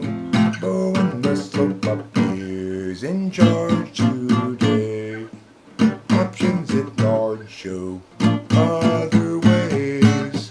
Give each a chance now, once quick to check, but don't get caught standing on deck. The slope presents a fork, it's not easy stopping short, too far along to turn around.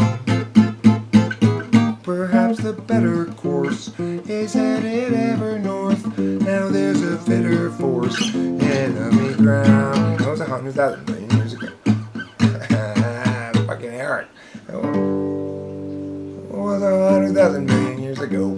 Time ran slow. Nobody yet to show place the slabs below. Let them go. They will start to grow. More years ensue. Tears gnashing through. Oldest slabs coming to view. Unchangingly true and eternally new. But when the slope appears in charge today, options at large show other ways. One more chance now, one's quick to check, but don't get caught standing on deck. Perhaps the better course was headed ever north. Perhaps the better course was headed ever north. Now there's a fitter force, enemy ground. It was 100,000 million years ago. Well, I fucked that up. Eric fucks things up again. I think you could call these live streams, just to give them all the same title. Eric fucks things up again.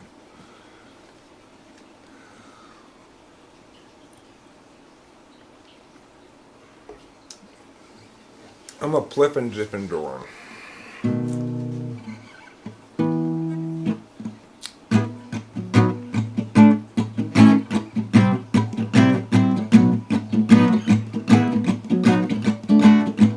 I'll move a little further away so it doesn't peak.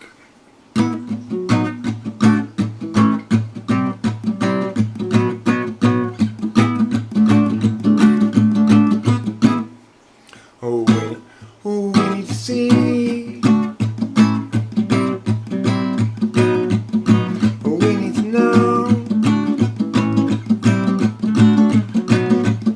Oh, we need to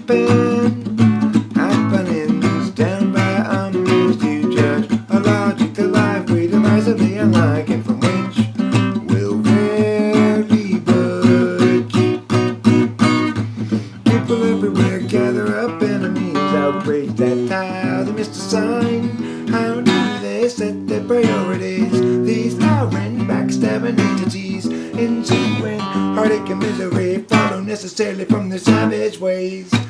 Insulting, cursing, and misery, we're stuck with such petty larceny. We all partition the rectories and call it destruction of the whole damn world.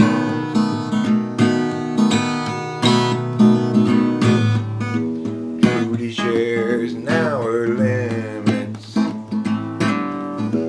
hoping Julie will too. Larry shares for 4 minutes. He just can't share things like they do. And Julie always thought that she should have got to when she had the chance to buy. Judy soon forgot about should and not, although she ought to recall she'll die. People everywhere gather up enemies, outrage that tile, they missed a sign. How do they set their priorities? These tyrant, backstabbing entities, ensuing heartache and misery follow necessarily from their savage ways. Insulting, cursing, and misery, we're stuck with such petty larceny. We all partition the rectories and call it destruction of the whole damn world. Kaboom! Still peeking, huh? Try that.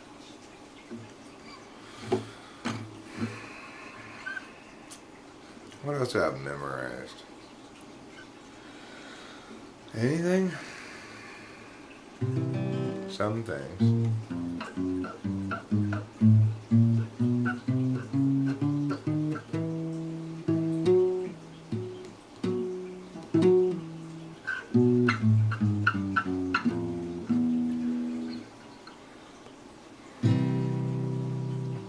Oh, well, he's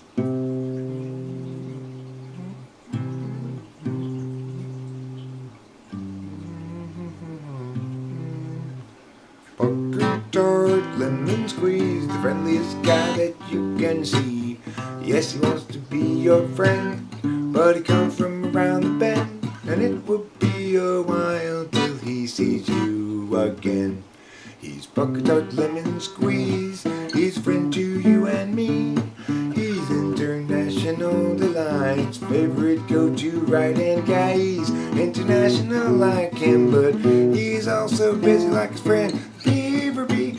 Busiest creature, busy as a bee, busy as a beaver, and so much busier than pucker tart, lemon squeeze. Well, he's pucker tart, lemon squeeze, shabba-doo-ba-da-ba-ba-doo-da, pucker tart, lemon squeeze, shabba-doo-ba-day. Yes, he's pucker tart, lemon squeeze, shabba-doo-ba-da-ba-ba-doo-da, pucker tart, lemon squeeze, shabba-doo-ba-day. And if you go to visit him, there's times remember to bring something sour or tart.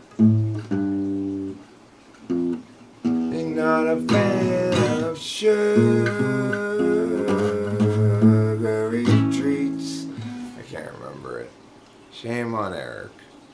Shame on Eric and his failure. Everybody boo. Everybody boo my failure. I'm sorry. Oh, Eric, your failure is so boo-worthy. I'll play something I know how to play. Every life lived reaches a time when the road splits in two.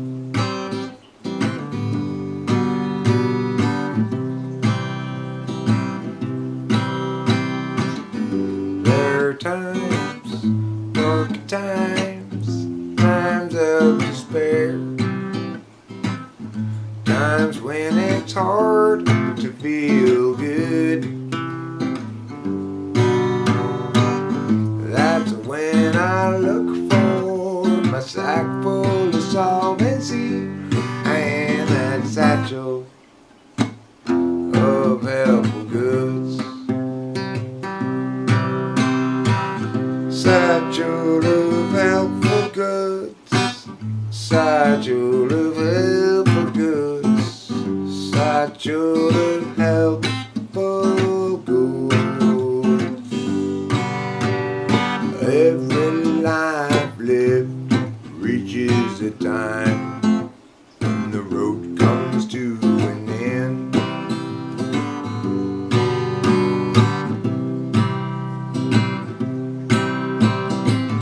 When I'm there, will there be anybody else around? Or will I travel all alone? That's when I look for a sack full of solvency and a satchel filled up with home. Yeah, that satchel, now nothing but home.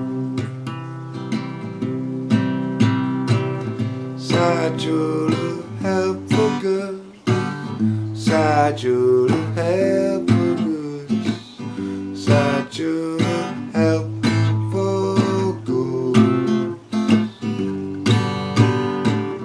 Satchel of helpful goods. Satchel of helpful goods. Satchel of helpful goods.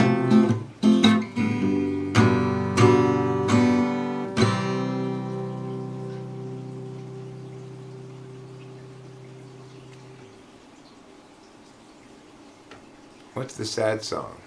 Oh, I'm so sad? Okay, let me bring it up.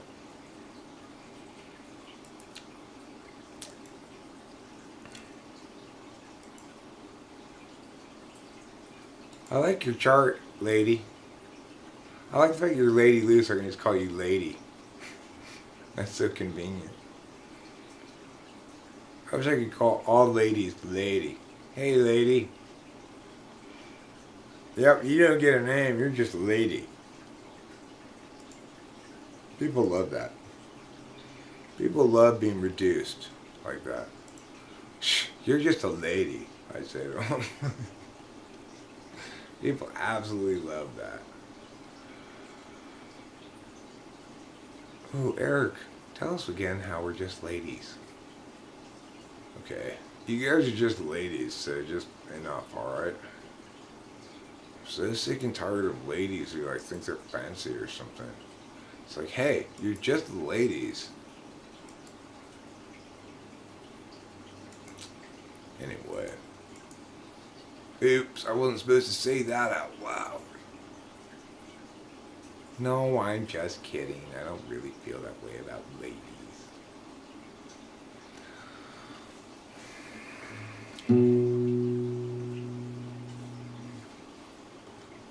Just sitting here won't do any good, but burden more and more my style.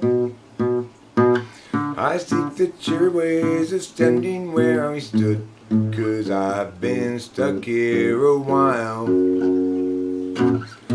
That's despite a natural selfishness that makes it easy to have fun. But flutters in the gut become a fist as all my visions come undone. I tried to scream, just drink and dream the afternoon away, but heavy core reality bears down on every day, and for a bit I am out of it, for reasons still unsaid, but still I need to get out of me what's inside my head. It seems like everybody's so sensitive and just ready to just get mad. I see civil ways of living like a kid, 'cause who wants to be the dad? Have we lost our sense of scope and scale? Our capacity to laugh?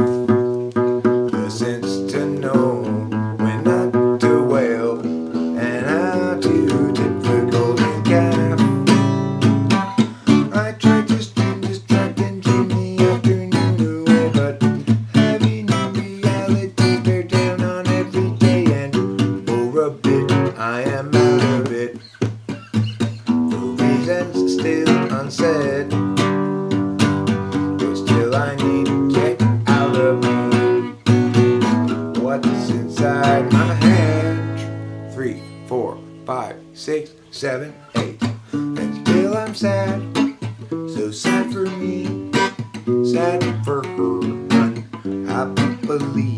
And what you call sorrow, I call home. Blues that sink clear down to the bone, down to the bone. Still I'm sad, sad for me, sad for her, unhappily, unhappily. What you call sorrow, I call home. Blues that sink clear down to the bone, down to the bone.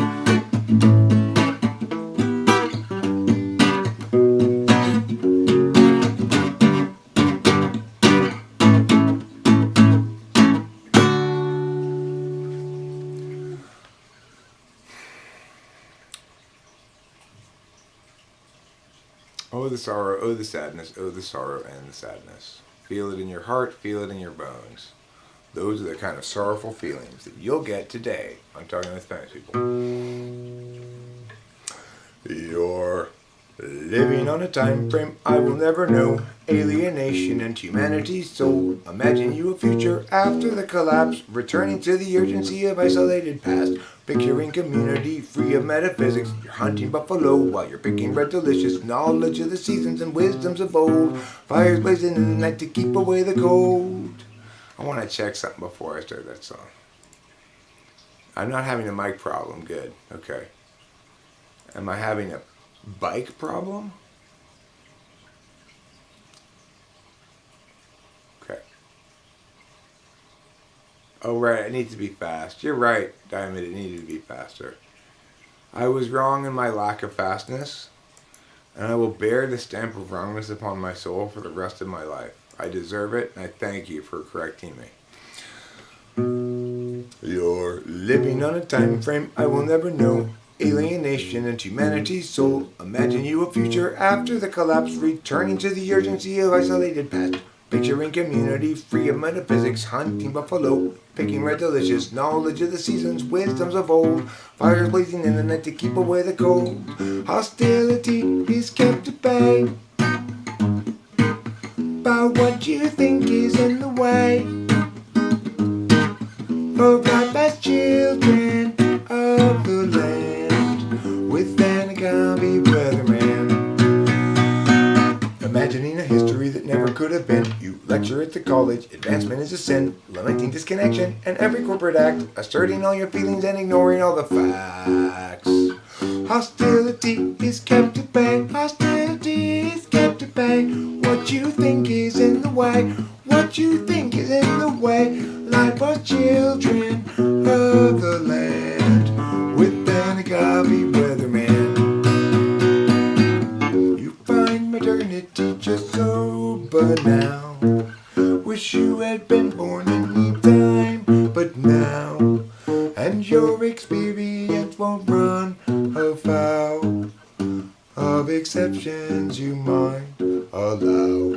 You visualize nobility sipping on some port, or tribes of peaceful savages and beautiful comport. A few of history's people effortlessly did cavort, 'cause life was solitary, nasty, brutish, poor and short.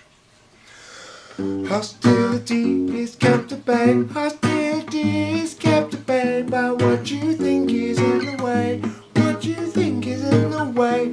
Life as children of the land, with an agave weatherman, with an agave weatherman. What kind of weatherman? Why, an agave weatherman. Everybody's favorite kind of weatherman. I know. I also understood that I had made communications that would convey to you that I didn't understand that and thought you were talking about the other song. I did get what you were saying, and that's why I said you were so right, because you are so right about that song, and it does need to be faster, but I didn't at that moment anyway want to play it again, but I didn't make that clear. And that's my fault for engendering confusion in ways that I knew I was engendering confusion, but I didn't stop in that moment and correct it. And this is the kind of nightmare that happens. This is the kind of nightmare that ensues when I don't clarify and I know I'm engendering confusion. I'm doing us all a terrible, terrible, irredeemable disservice. Thanks, Ruben R. It's a little something they call artistry. Hi, Rachel Lapalosa. How's my beloved Darlene doing? How special are your cupcakes, as they say in the health and safety field?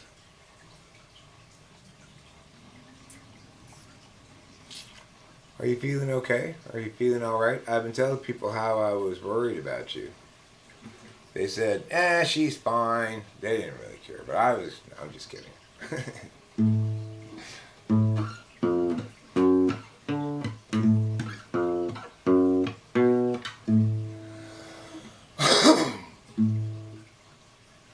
Santa Ana from the east are blowing, driving on this mountain fire. So Grant and Lena had best be going, they'd cut it down to the wire. And everywhere apocalypse hung heavy, and the truck was piling with ash. Well, Lena got the dogs in the Chevy, and Grant counted out their petty cash. If times are ending, then time is bending. Flames rain down from the sky. While the dogs knock out with Grant exhausted, Lana stays awake to cry. 120 output Labor Day, and that means cooking meat outdoors. Guy got distracted and fire got away. Redford to Arcadia, they curse his name. Fire chased them west and down the incline until they reached the foothills below. Found a room cheap for the night online. At least now they had someplace to go. Tomorrow they'd evaluate their options now that their life had burned away. Alana's sister had a place in Laughlin. Wasn't really any more to say. If times are ending, then time is bending. Flames rain down from the sky. While the dogs knock out with Grant exhausted, Lana stays awake to cry. If times are ending, then time is bending. Flames rain down from the sky. While the dogs knock out with Grant exhausted, Lana stays awake to cry. While the dogs knock out with Grant exhausted, Lana stays awake to cry. Yes, Lana stays awake to cry for the purpose of crying. That's why she's still awake. She didn't get enough crying in earlier, and she wanted to get some in now, so why not? 30,000 days. Too many expectations, not even worth a damn. 30,000 nights to sleep off the intoxication, otherwise you won't escape the plan. I've wasted half my days trying another's ways. Who can tell me my priorities? Is there anybody knows the key? 'Cause I'm tired of doing it wrong. Want direction and have all along. Wait until I know, or is that just hesitation? Clarity's no good once your chance is gone. What I need to show is it so below my station. I'm tired of doing it wrong. I've wasted half my days trying another's ways. Who can tell me my priorities? Is there anybody knows the key? 'Cause I think I'm doing it wrong. Yeah, I think I'm doing it wrong. Yeah, I think I'm doing it wrong. Doing it wrong. Doing it wrong. Oh, so very, very, very, very wrong. Everything about you is wrong. Well, Well, Sammy is a story that need be told. This is a song for an open road, and such a thing must always do its job. She married up Chip, turned 19, 4 years in and 3 kids weaned. Weary now and questioning the past. Agency out, faces discretion, locking in our courses. Way too young. The urgency confirmed is really just depression, and making sure those underneath them always run. Doug at 20 thought bourbon fun, likewise Doug at 21, and so forth, well up into middle age. What once had seemed to set him free became his whole identity. Now Doug's about another drunken rage. Agency out, faces discretion, locking in our courses. Way too young. The agency comfort is really just depression. They'll offer you incentives, but they haven't got a thing that's fun. Everybody's panicked about the kids. Lock 'em up with extra dexedrine. Mathematics to produce success, or impose more unjust duress. Agency out, faces discretion, locking in our courses. Way too young.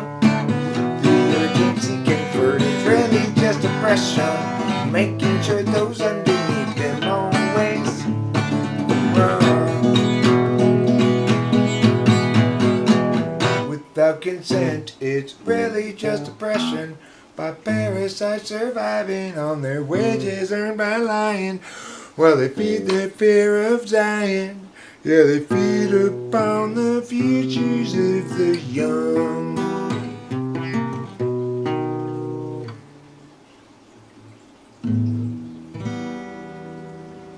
I played that terribly. Terrible job, Eric. You did a terrible job of that. Too much noise in the data stream,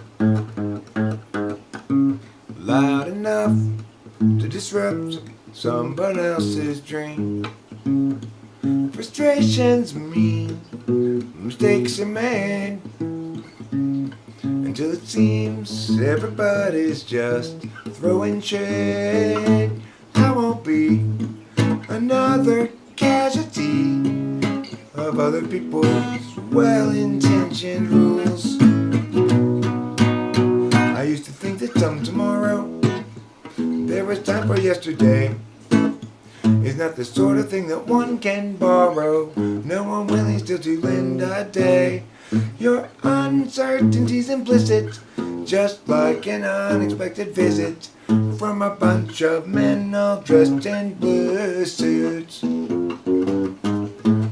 I won't be another casualty of other people's well-intentioned rules.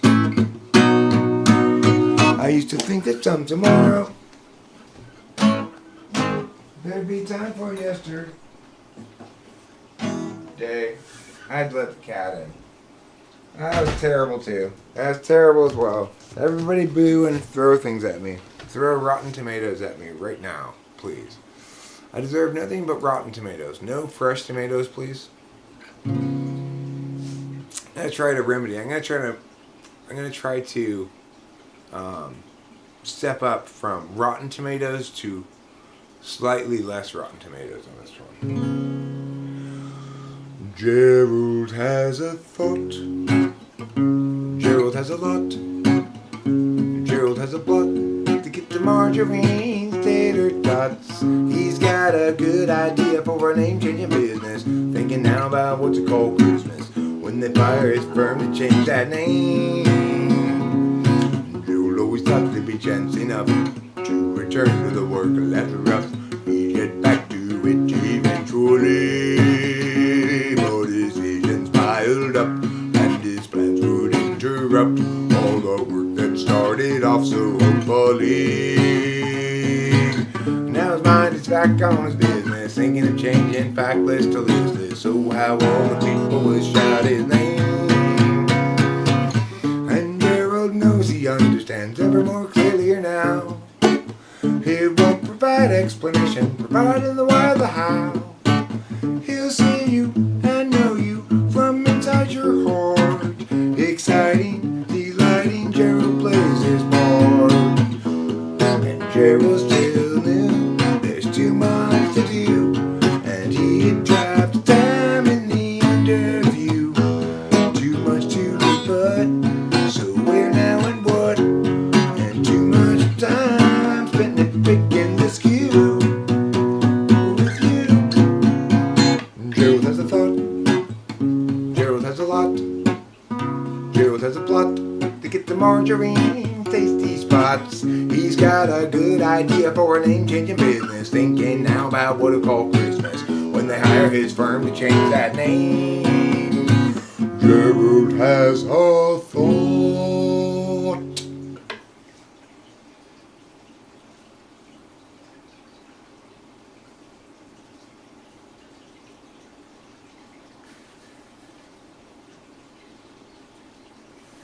You're traveling from England, huh? Where are you trying to go, Lauren Cuthbert?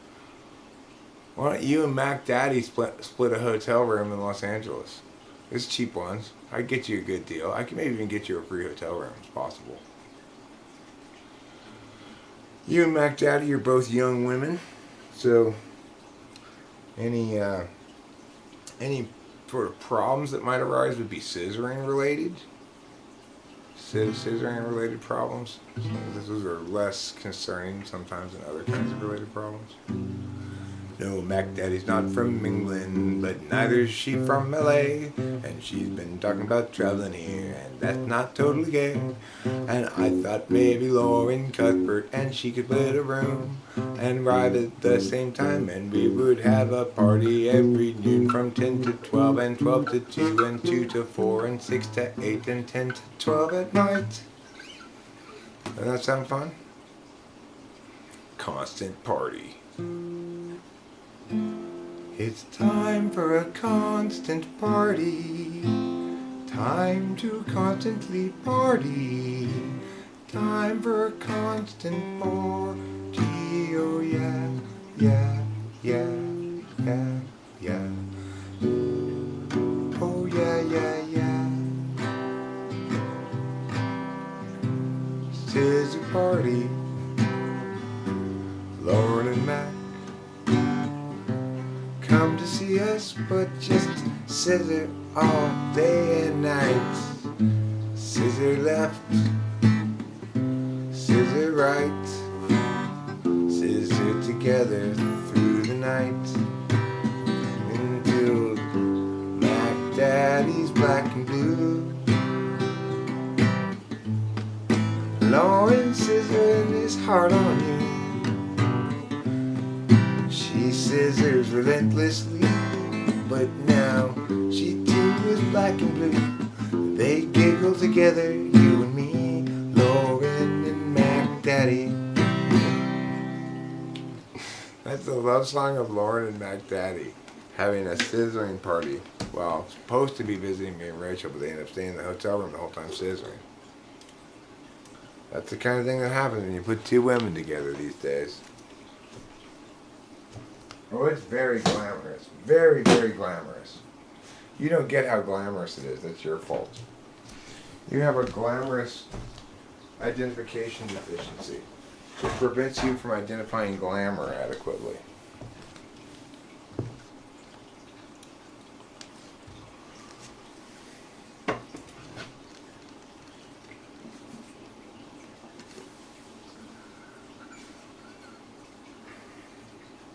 Remember what they say, glamour is in the eye of the beholder. No, they shouldn't use that. That's not involved in scissoring. Scissoring is just a basic greeting that normal women constantly do with one another when men aren't around. That's what they do to say hi to each other. Whenever no men are looking, they hurry, quickly take their pants off and scissor each other. This is something men don't really know about women, is that if there aren't any men around, real quick, when you're not looking, they take their pants off and give a quick scissor as a way of saying hello. That's probably one of the main ways COVID is spreading. Maybe. Has anybody really looked into the scissoring vector? How much COVID spread can we blame on scissoring? I'm curious. Hi, darling, parling, marlings, Marling. Hi. You are There's once. a kitty in here. There is a kitty in here. Kitty, you want to go outside again? Men do not goose each other when changing in the gym. What are you talking about? You go to some weird ass gym, dude. Called Gaiety Fudge and the Weightlifters.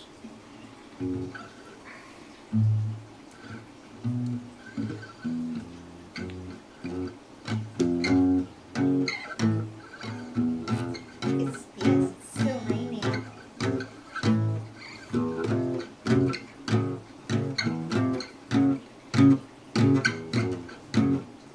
You want to have the option of going out there, but you don't really want to. Rage core. Rage core. Rage core. Rage core. I'm enraged by your core.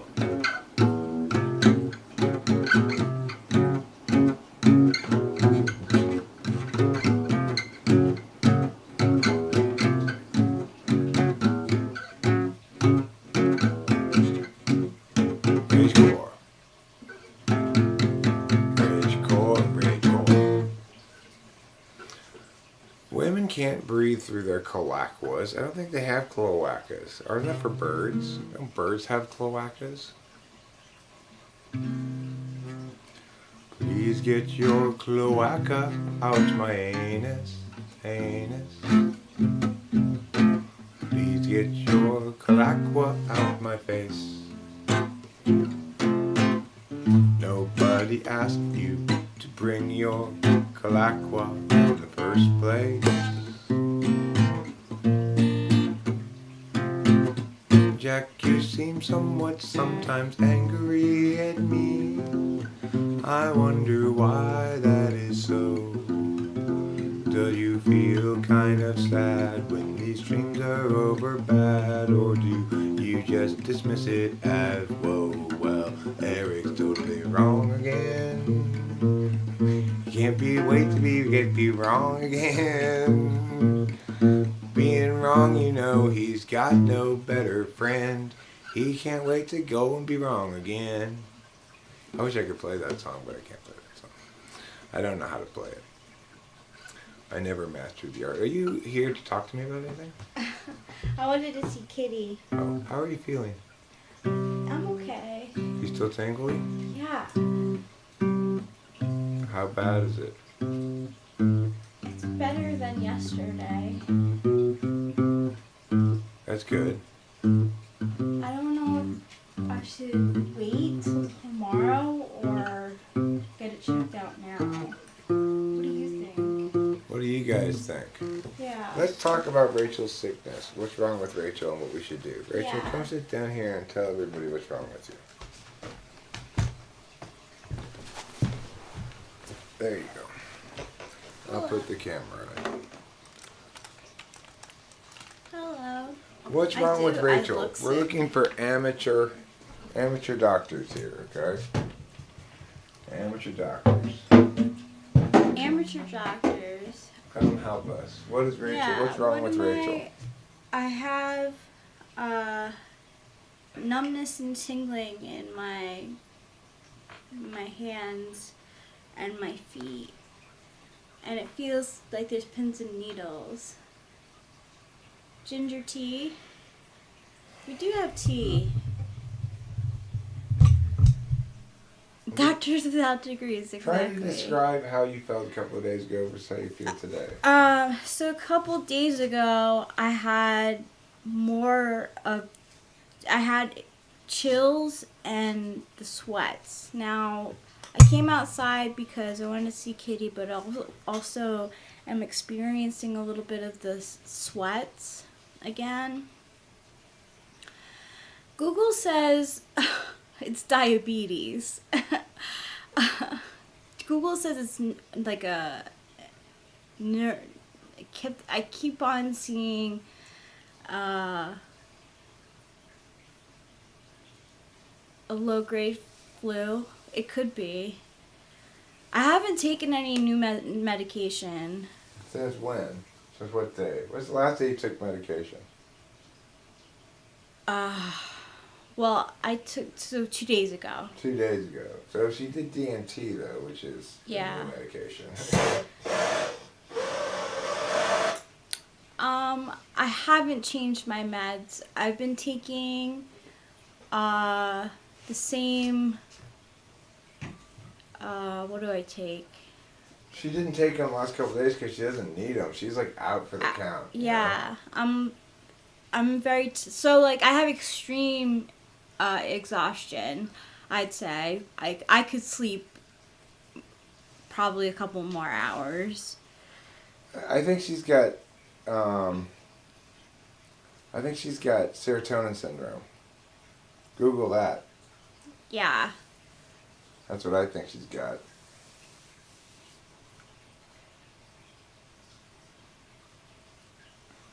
So okay, so at least that's within a week and a half or so.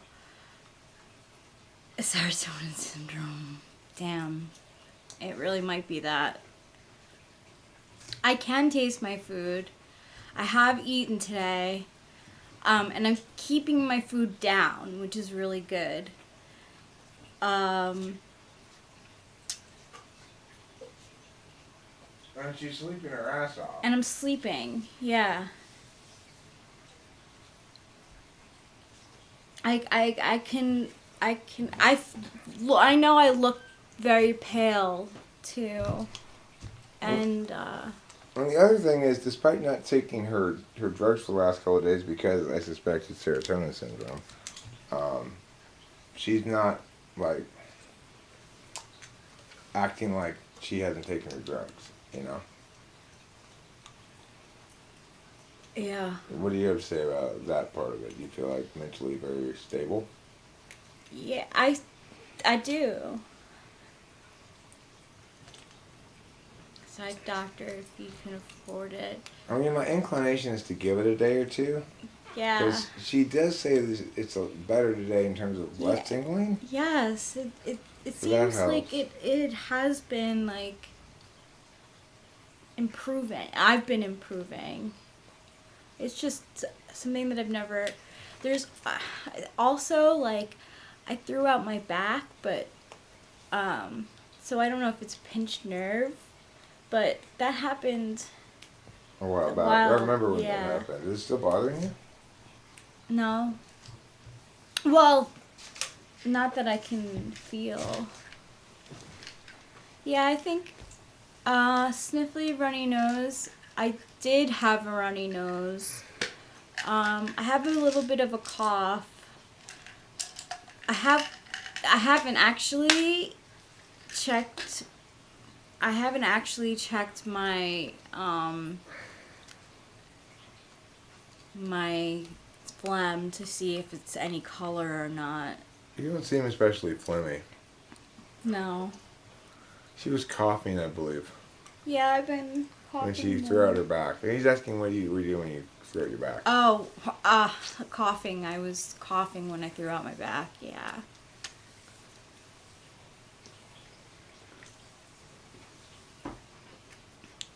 We didn't measure You it. didn't take it. Right now it seems like now it feels Your normal hand, to yeah. me. Yeah. It feels normal. I mean, I made her soup a few times, you know. No, Fly Guy, that's gross.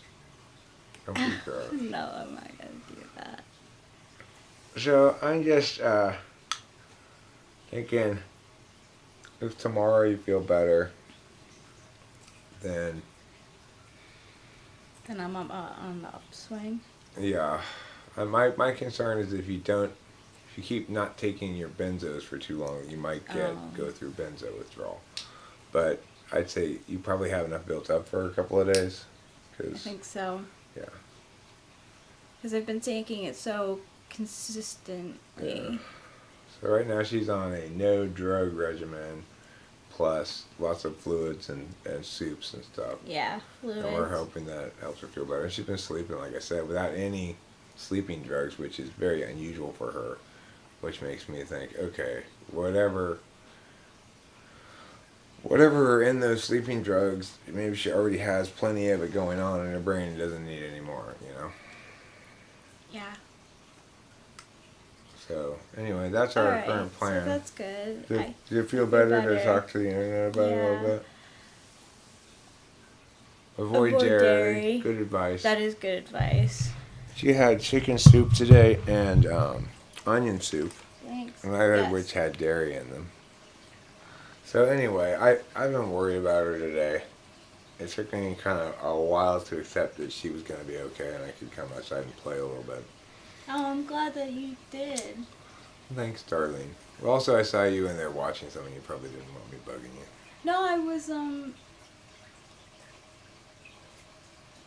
I've just been watching stuff that I could fall asleep to, honestly.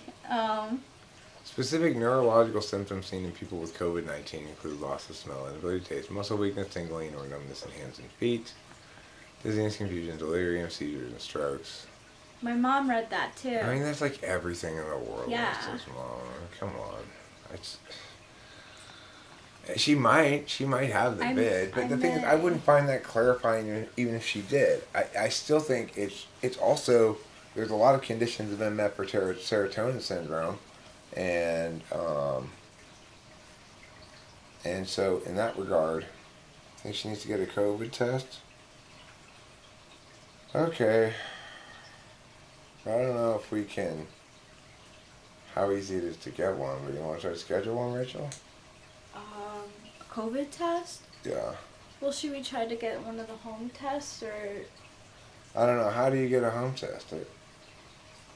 My guess is they're sold out because they just recently came out with the home test. Jeremiah thinks that it's not COVID. The thing is, even if it were COVID, I still wouldn't be convinced that she doesn't have serotonin syndrome, you know? And I'm not sure how you would test for that. Those are all useless pieces of advice. All those pieces of advice were terrible.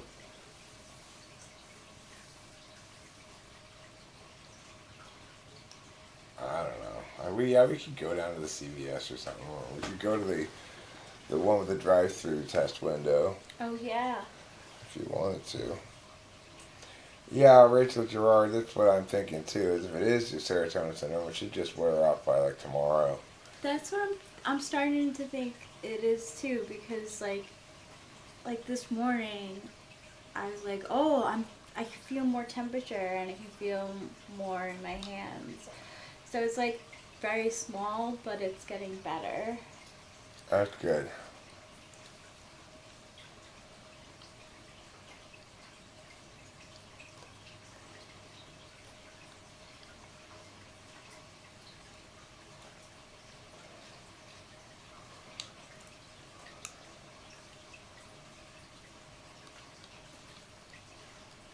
I mean, I don't know how they would test serotonin syndrome exactly.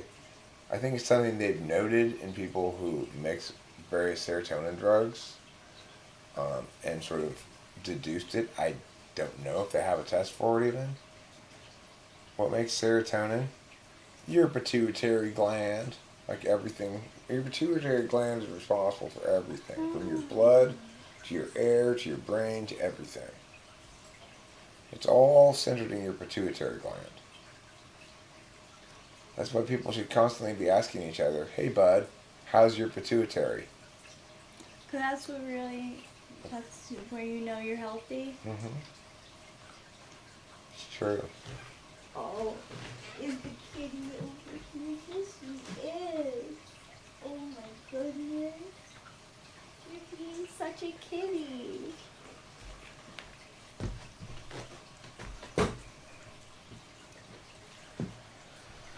So I guess it's about time to wrap up this train. It's been 3 hours of nothing. So that was nice. It was nice hanging out with you guys. I was feeling like chilling, you know. Good. This seems pleasant enough, I guess. So here we are. I'm glad. I would have tuned in earlier. Were you sleeping? Or watching something else? I was sleeping. Yeah, I was watching something, but I fell asleep. Well, I'm glad you got more sleep. Yeah, I'm gonna wrap this up now. Thanks for being here and hanging out with me. And thanks for giving us advice about Rachel. Yes, thank you. I'm worried about her, but I feel less worried now that she seems to definitely be getting better.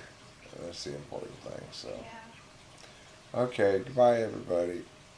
Don't forget to eat plenty of bees.